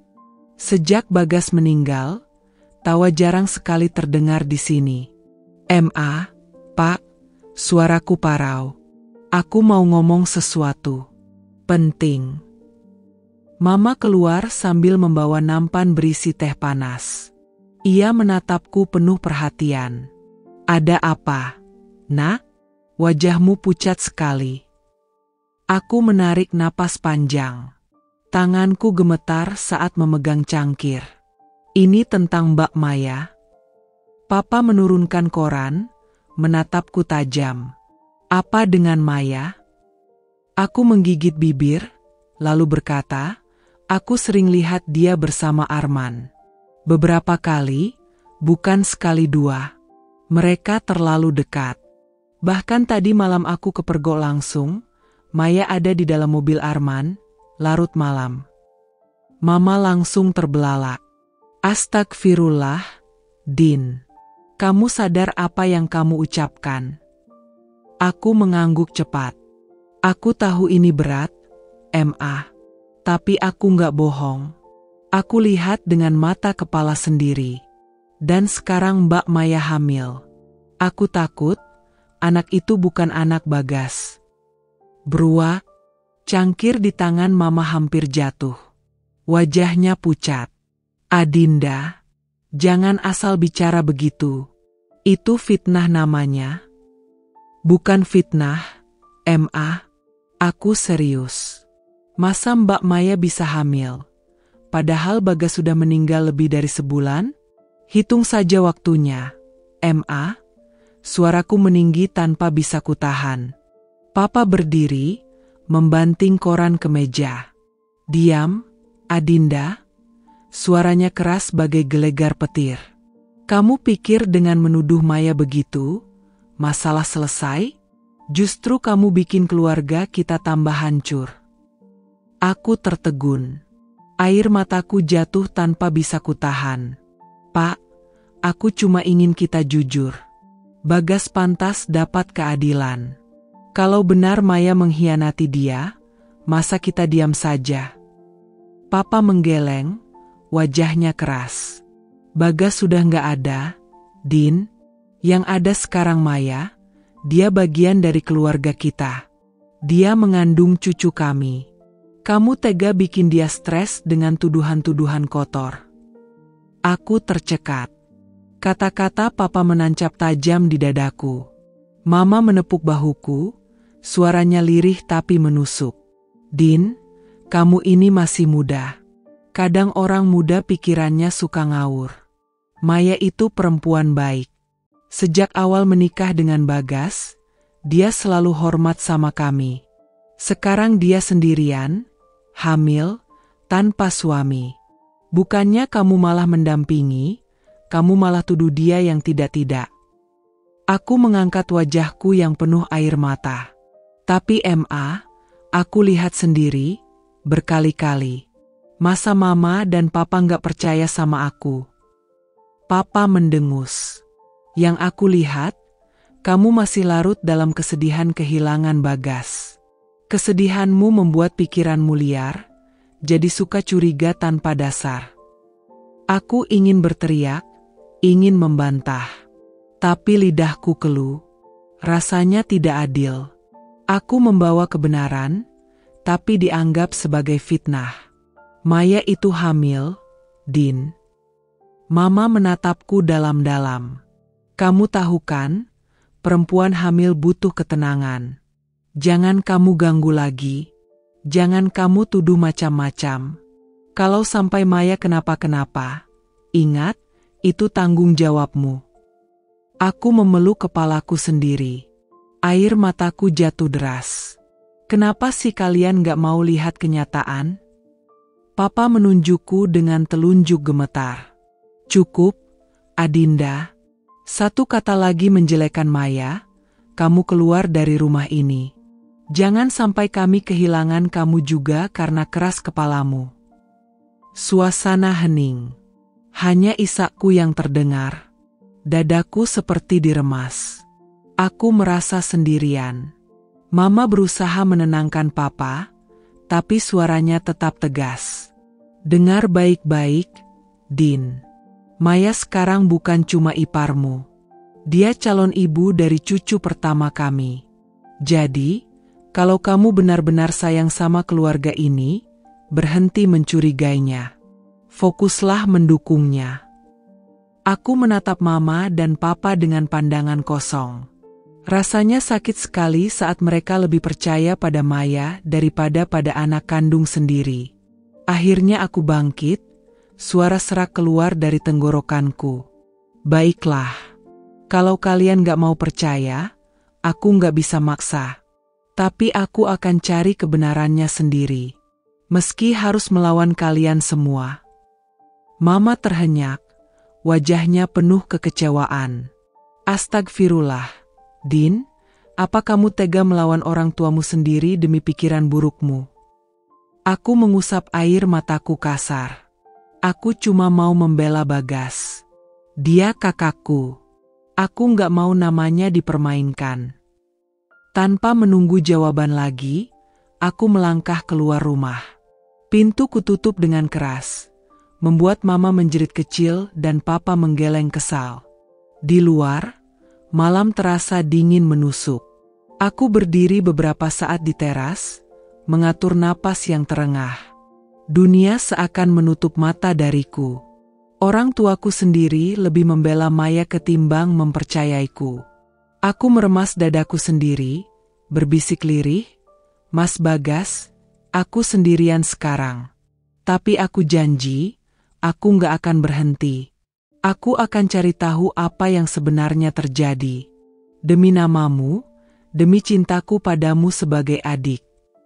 Dan sejak malam itu, aku tahu perjalananku akan semakin berat.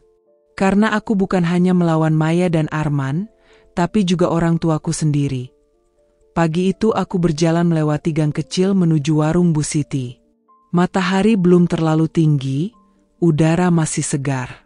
Aku sengaja keluar rumah lebih pagi karena butuh menenangkan pikiran setelah malam penuh tangis dan debat dengan orang tuaku. Namun, suasana pagi itu justru membuat dadaku makin sesak. Saat aku melangkah melewati rumah Buati, samar-samar terdengar bisik-bisik di teras. Katanya Maya itu sering kelihatan bareng pria muda tampan tuh. Siapa namanya ya? Arman. Loh? Bukan suaminya kan sudah meninggal? Mas Bagas itu? Kok bisa ya? Cepat sekali.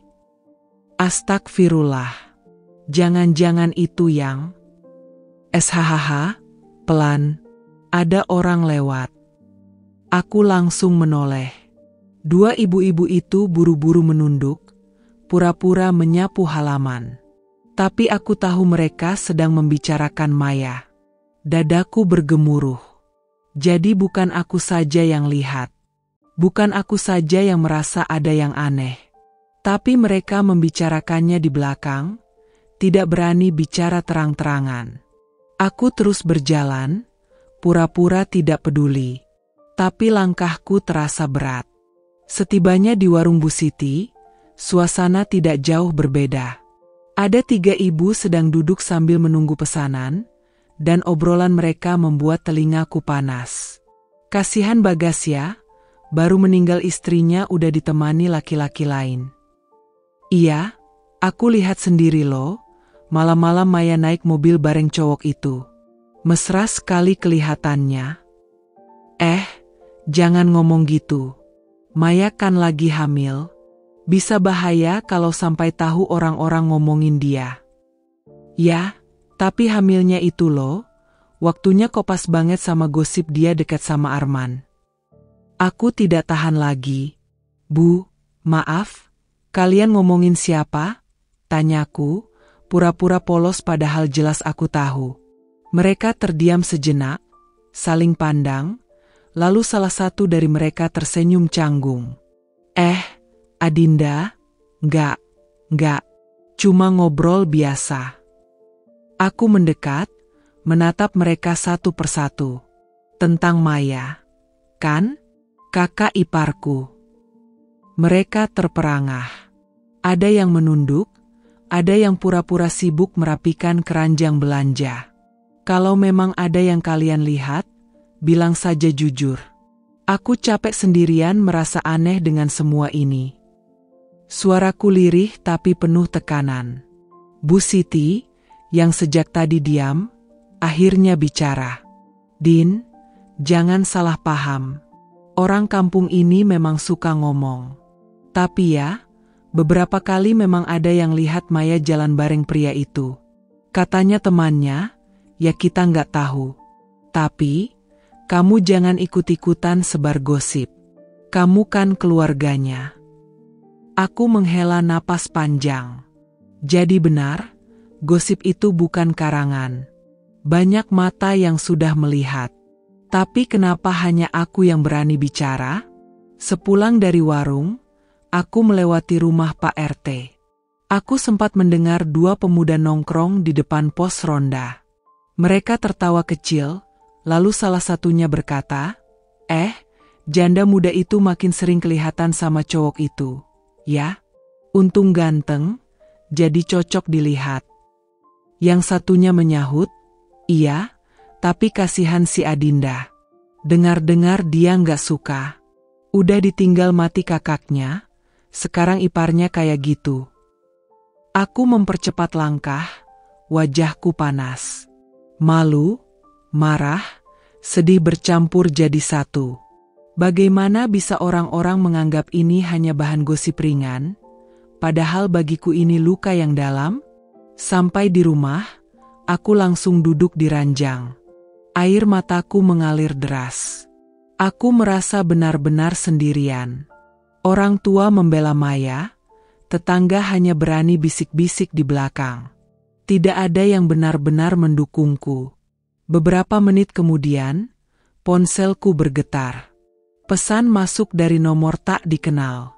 Din, aku nggak bisa ngomong terang-terangan.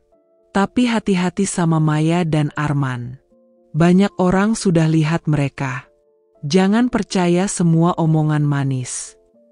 Tanganku gemetar membaca pesan itu. Siapa pengirimnya? Aku tidak tahu. Tapi pesan itu membuat hatiku semakin yakin. Aku tidak salah. Sore harinya, aku memberanikan diri mendatangi Mama lagi, berharap gosip tetangga bisa jadi bukti. Kataku pelan, bukan cuma aku. Tetangga juga sudah banyak yang lihat Maya sama Arman. Mama mendesah berat. Astagfirullah, Din.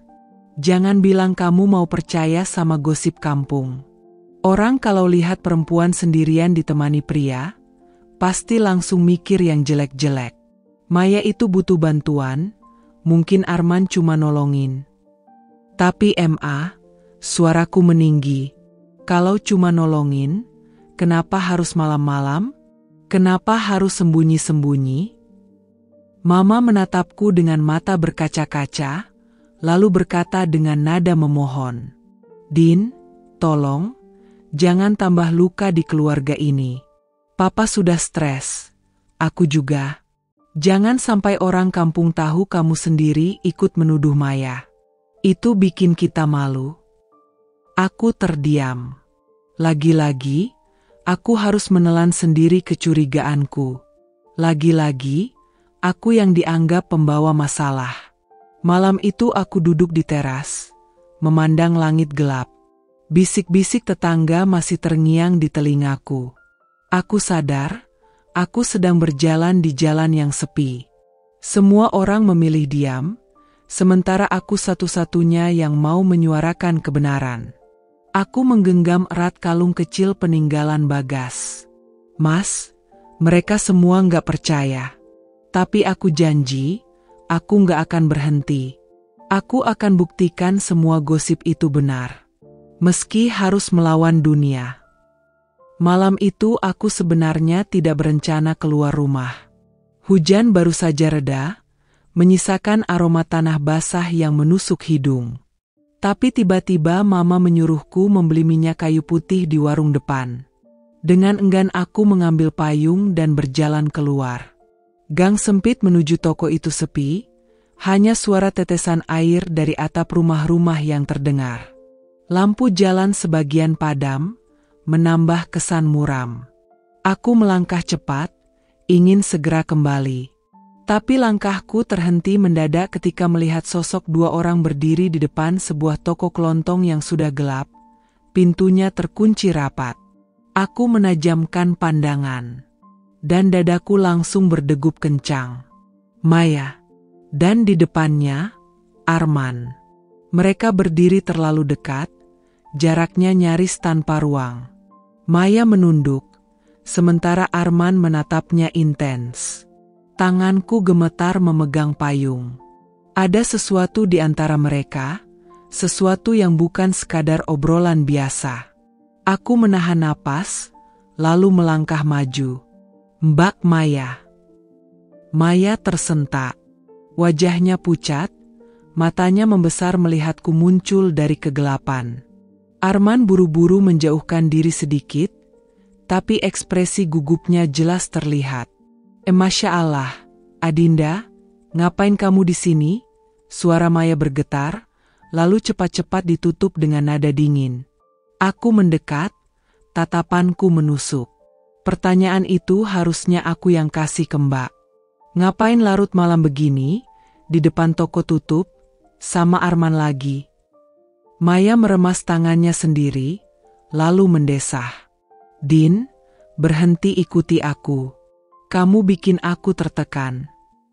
Aku terhenyak. Kata-katanya seperti cambuk. Ikuti? Mbak pikir aku sengaja nguntit? Kebetulan aku lewat, dan ini udah kelima kalinya aku lihat kalian berdua dalam situasi mencurigakan. Maya menggertakkan gigi, matanya berkaca-kaca. Kamu nggak tahu apa-apa. Jangan sok jadi hakim. Aku menggeleng keras. Aku tahu lebih dari cukup. Mbak, aku lihat cara kalian saling tatap. Cara kalian berdua sembunyi-sembunyi. Dan sekarang, Mbak bahkan tega bilang aku bikin Mbak tertekan? Padahal jelas-jelas Mbak yang bikin keluarga ini hampir hancur. Arman maju selangkah, mencoba menengahi. Din, cukup. Kamu terlalu emosional. Maya butuh ketenangan, apalagi dia sedang hamil. Aku menoleh padanya dengan tatapan tajam. Kamu diam, Arman. Dari awal kamu selalu ada di setiap kejanggalan ini. Kalau kamu benar-benar cuma teman, kenapa terus muncul? Kenapa selalu ada di dekat Maya? Wajah Arman menegang, tapi ia mencoba tersenyum tipis. Karena aku peduli. Maya itu sahabatku sejak SMA. Aku nggak rela dia sendirian. Aku mendengus, mataku panas oleh air mata. Peduli? Apa peduli model begini yang bikin orang lain bisik-bisik di belakang? Apa peduli yang bikin aku harus dianggap pembohong oleh orang tuaku sendiri? Maya tiba-tiba menjerit, air matanya jatuh. Cukup, Din. Kamu nggak ngerti rasanya. Kamu enak bisa ngomong seenaknya. Aku harus hidup dengan rasa kehilangan setiap hari. Kamu tahu nggak gimana rasanya bangun tidur tanpa Bagas di sampingku? Aku tercekat. Suara Maya pecah penuh luka. Tapi entah kenapa, aku masih merasakan kepalsuan di baliknya. Mbak, suaraku bergetar, aku juga kehilangan Bagas. Dia kakakku, darahku. Tapi justru karena itu aku nggak bisa diam lihat Mbak seperti ini. Bagas nggak pantas dikhianati. Maya menutup wajahnya dengan tangan, tubuhnya gemetar. Aku nggak kuat lagi.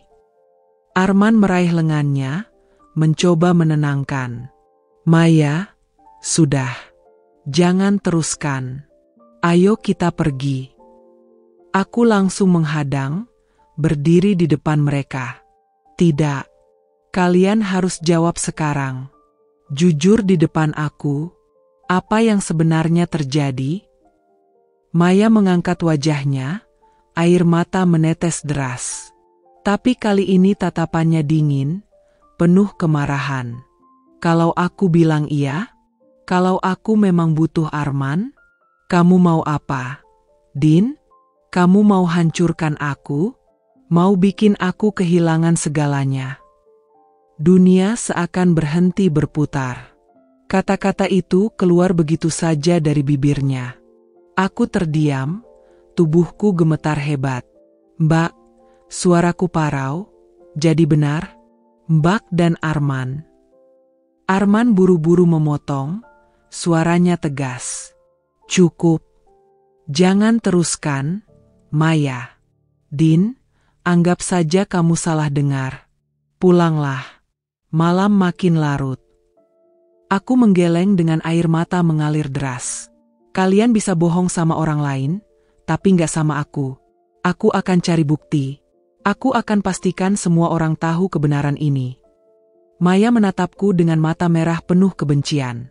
Kalau kamu berani bongkar semuanya, Din, anggap saja kamu bukan adikku lagi.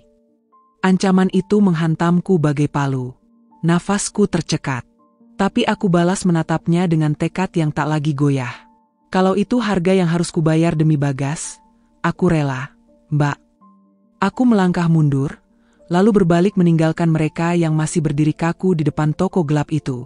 Hujan mulai turun lagi, membasahi wajahku yang sudah penuh air mata. Tapi aku tidak peduli. Dalam hatiku, api tekad sudah menyala. Aku masih ingat jelas hari itu. Siang yang tenang, ketika Maya pamit pergi ke pasar. Aku ditinggal di rumah sendirian. Entah kenapa, perasaan gelisah mendorongku masuk ke kamar Maya. Hatinya seperti ada yang memanggil, dan aku menemukan sebuah amplop putih di dalam laci meja riasnya. Tanganku bergetar saat menarik kertas dari dalamnya. Mataku langsung membaca deretan tulisan yang sangat familiar, hasil pemeriksaan dokter kandungan. Usia kandungan, 12 minggu. Perkiraan konsepsi, sesuai dengan waktu almarhum suami masih hidup. Aku terdiam. Dunia seperti berhenti berputar sejenak. Jantungku berdetak kencang, kepalaku berdenyut. Semua kecurigaan yang selama ini kupelihara, semua rasa marah, kecewa, dan tuduhan, seakan diremukan oleh selembar kertas itu. Aku terduduk di tepi ranjang, menatap kosong. Jadi, kemungkinan besar bayi ini memang anak Mas Bagas? Jadi aku salah selama ini, bisikku dalam hati. Air mata menetes tanpa bisa kutahan. Bukan karena lega, tapi karena aku merasa begitu jahat. Aku telah menuduh Maya, kakak ipar yang dulu kuanggap seperti kakakku sendiri. Aku bahkan sudah sempat menjelekkan namanya di depan orang tua, memburunya dengan tatapan curiga, dan terus menguntit setiap langkahnya. Suara pintu depan terbuka membuatku tersentak. Maya pulang. Aku buru-buru menyelipkan kembali amplop itu ke laci, menutupnya rapat-rapat. Tak lama, suara langkahnya terdengar mendekat. Ia masuk ke kamar sambil membawa tas belanja. Din, kamu ngapain di sini?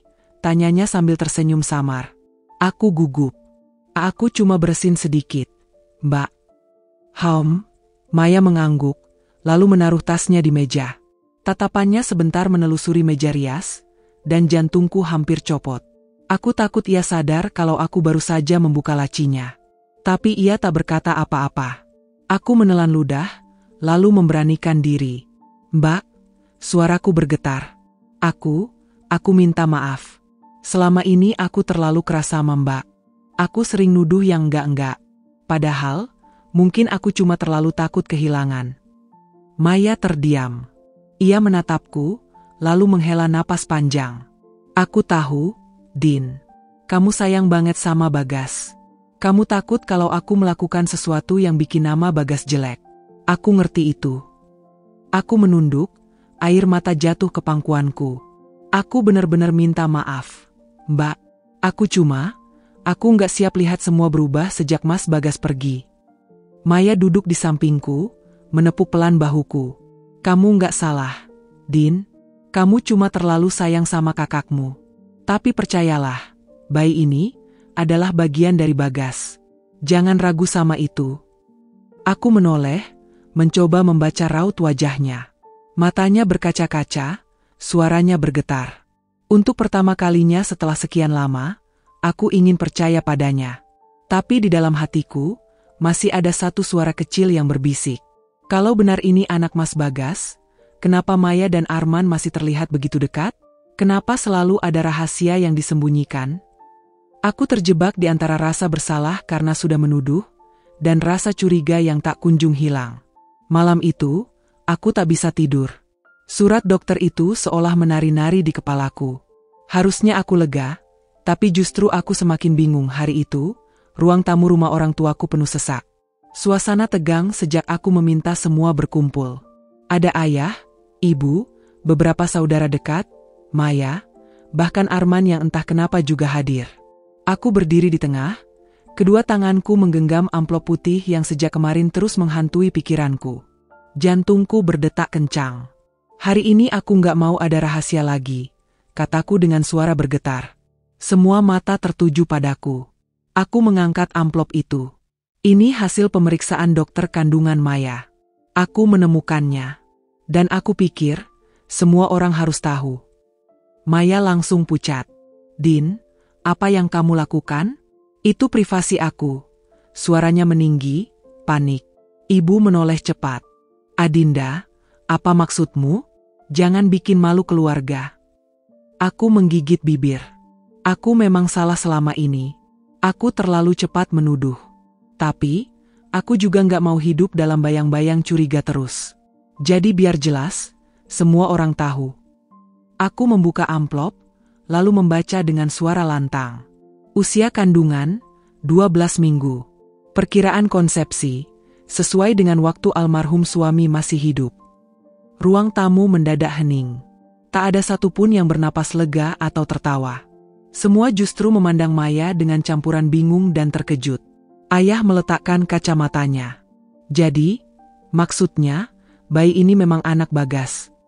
Aku menelan ludah, menatap Maya yang wajahnya semakin pucat. Ya, setidaknya begitu kata dokter. Maya menunduk, kedua tangannya meremas kain rok yang dipakainya. Bibirnya bergetar seolah ingin bicara, tapi tak ada suara keluar.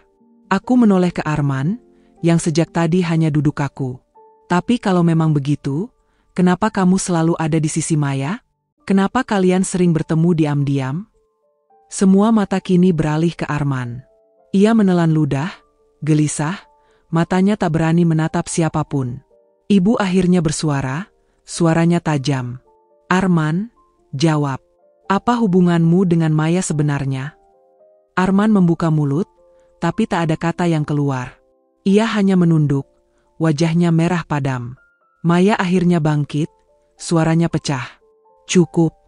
Jangan hakimi aku seperti ini di depan semua orang. Aku memang dekat sama Arman, tapi bukan berarti aku mengkhianati Bagas.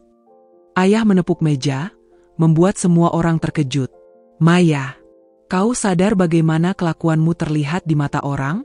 Suami baru saja meninggal, dan kau sibuk jalan dengan laki-laki lain. Apa kau pikir keluarga ini tidak malu? Tangisan Maya pecah. Ia menutup wajah dengan kedua tangannya. Arman hanya bisa duduk kaku, seperti terpojok tanpa jalan keluar. Aku berdiri mematung, tak tahu harus merasa lega atau bersalah.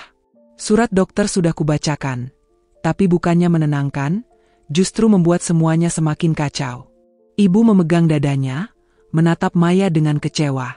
Kami percaya bayi itu anak Bagas. Tapi kedekatanmu dengan Arman, itu yang membuat kami hancur. Suasana makin panas. Semua orang berbicara bersamaan, saling berdebat, sementara aku berdiri di tengah, tubuhku gemetar. Dan untuk pertama kalinya, Maya menatapku tajam dengan mata merah basah. Kamu puas sekarang, Din? Kamu sudah buka semuanya. Kamu bikin aku terlihat seperti wanita murahan di depan keluarga. Puas, kan? Aku tercekat, air mata jatuh di pipiku. Aku cuma ingin kebenaran. Mbak, tangis Maya semakin keras. Tubuhnya bergetar hebat di tengah ruang tamu yang penuh ketegangan. Semua mata masih menatapnya. Ada yang marah, ada yang kecewa, ada yang bingung. Arman duduk terpaku, wajahnya pucat, sementara aku hanya bisa berdiri kaku dengan amplop dokter yang masih kugenggam erat. Dengan suara parau, Maya akhirnya bersuara. Aku salah. Aku nggak bisa lagi pura-pura kuat. Sejak Bagas meninggal, aku merasa kosong. Setiap malam aku nangis sendirian, ngerasa dunia ini gelap. Dan saat itu, Arman datang. Dia pura-pura jadi penolong, pura-pura peduli. Aku terlalu lemah untuk menolaknya. Tangisan Maya pecah lagi. Ia menunduk dalam, kedua tangannya menutupi wajah. Aku menelan ludah, perasaanku campur aduk. Jadi semua gosip tetangga, semua yang aku lihat itu benar. Mbak, kamu memang dekat sama dia? Suaraku bergetar. Maya mengangguk pelan, masih menangis. Iya, tapi bukan seperti yang kamu bayangkan. Din, aku nggak pernah mengkhianati Bagas waktu dia masih hidup. Demi Allah, anak yang aku kandung ini anak Bagas. Arman, dia cuma memanfaatkan aku yang lagi rapuh. Dia ngasih perhatian, ngasih tempat buat aku curhat, sampai aku nggak sadar makin jauh melangkah. Ayah memukul meja dengan keras. Astagfirullah, Maya. Apa kau sadar apa yang kau lakukan? Orang baru saja meninggal, kau malah memberi ruang pada pria lain masuk rumah tangga ini. Maya terisak. Suaranya pecah-pecah. Aku tahu aku salah, Pak. Aku tahu aku bikin keluarga ini hancur. Tapi aku mohon, jangan ragukan anak ini. Ini anak Bagas. Aku masih simpan kenangan terakhir bersamanya. Aku nggak bohong. Semua orang terdiam. Hanya suara isakan Maya yang terdengar. Ibu memandangnya dengan mata merah basah. Maya, kamu harus jujur sepenuhnya. Kalau bayi ini benar anak Bagas, kami akan terima. Tapi hubunganmu dengan Arman, itu yang membuat kami hancur. Kau memberi alasan orang lain buat menuduhmu macam-macam. Arman yang sejak tadi diam, akhirnya buka suara. Suaranya rendah, penuh rasa bersalah. Aku memang salah. Aku memanfaatkan keadaan Maya. Aku tahu dia lagi rapuh, dan aku sengaja dekat. Aku yang salah besar. Jangan salahkan Maya sepenuhnya. Semua kepala langsung menoleh ke Arman. Ayah berdiri, matanya berkilat marah. Kau laki-laki tidak tahu malu. Berteman dengan almarhum, tapi diam-diam menikam dari belakang. Keluar dari rumah ini sekarang juga, sebelum tanganku sendiri yang melemparmu. Arman berdiri dengan wajah tertunduk, lalu berjalan cepat keluar rumah tanpa membantah sedikit pun. Suara pintu tertutup keras menjadi penanda akhir bagi keberadaannya di tengah keluarga kami. Maya masih terisak, suaranya lirih.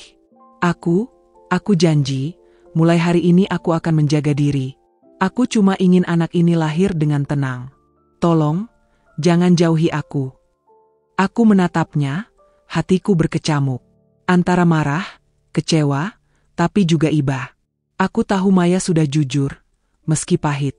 Aku duduk di sampingnya, menggenggam tangannya dengan gemetar. Mbak, aku sakit hati banget sama semua yang terjadi. Tapi aku juga gak tega lihat kamu kayak gini. Demi Bagas, aku janji akan jagain kamu dan bayi ini. Tapi tolong, jangan main-main lagi sama perasaan orang. Maya menatapku dengan mata sembab, lalu mengangguk pelan.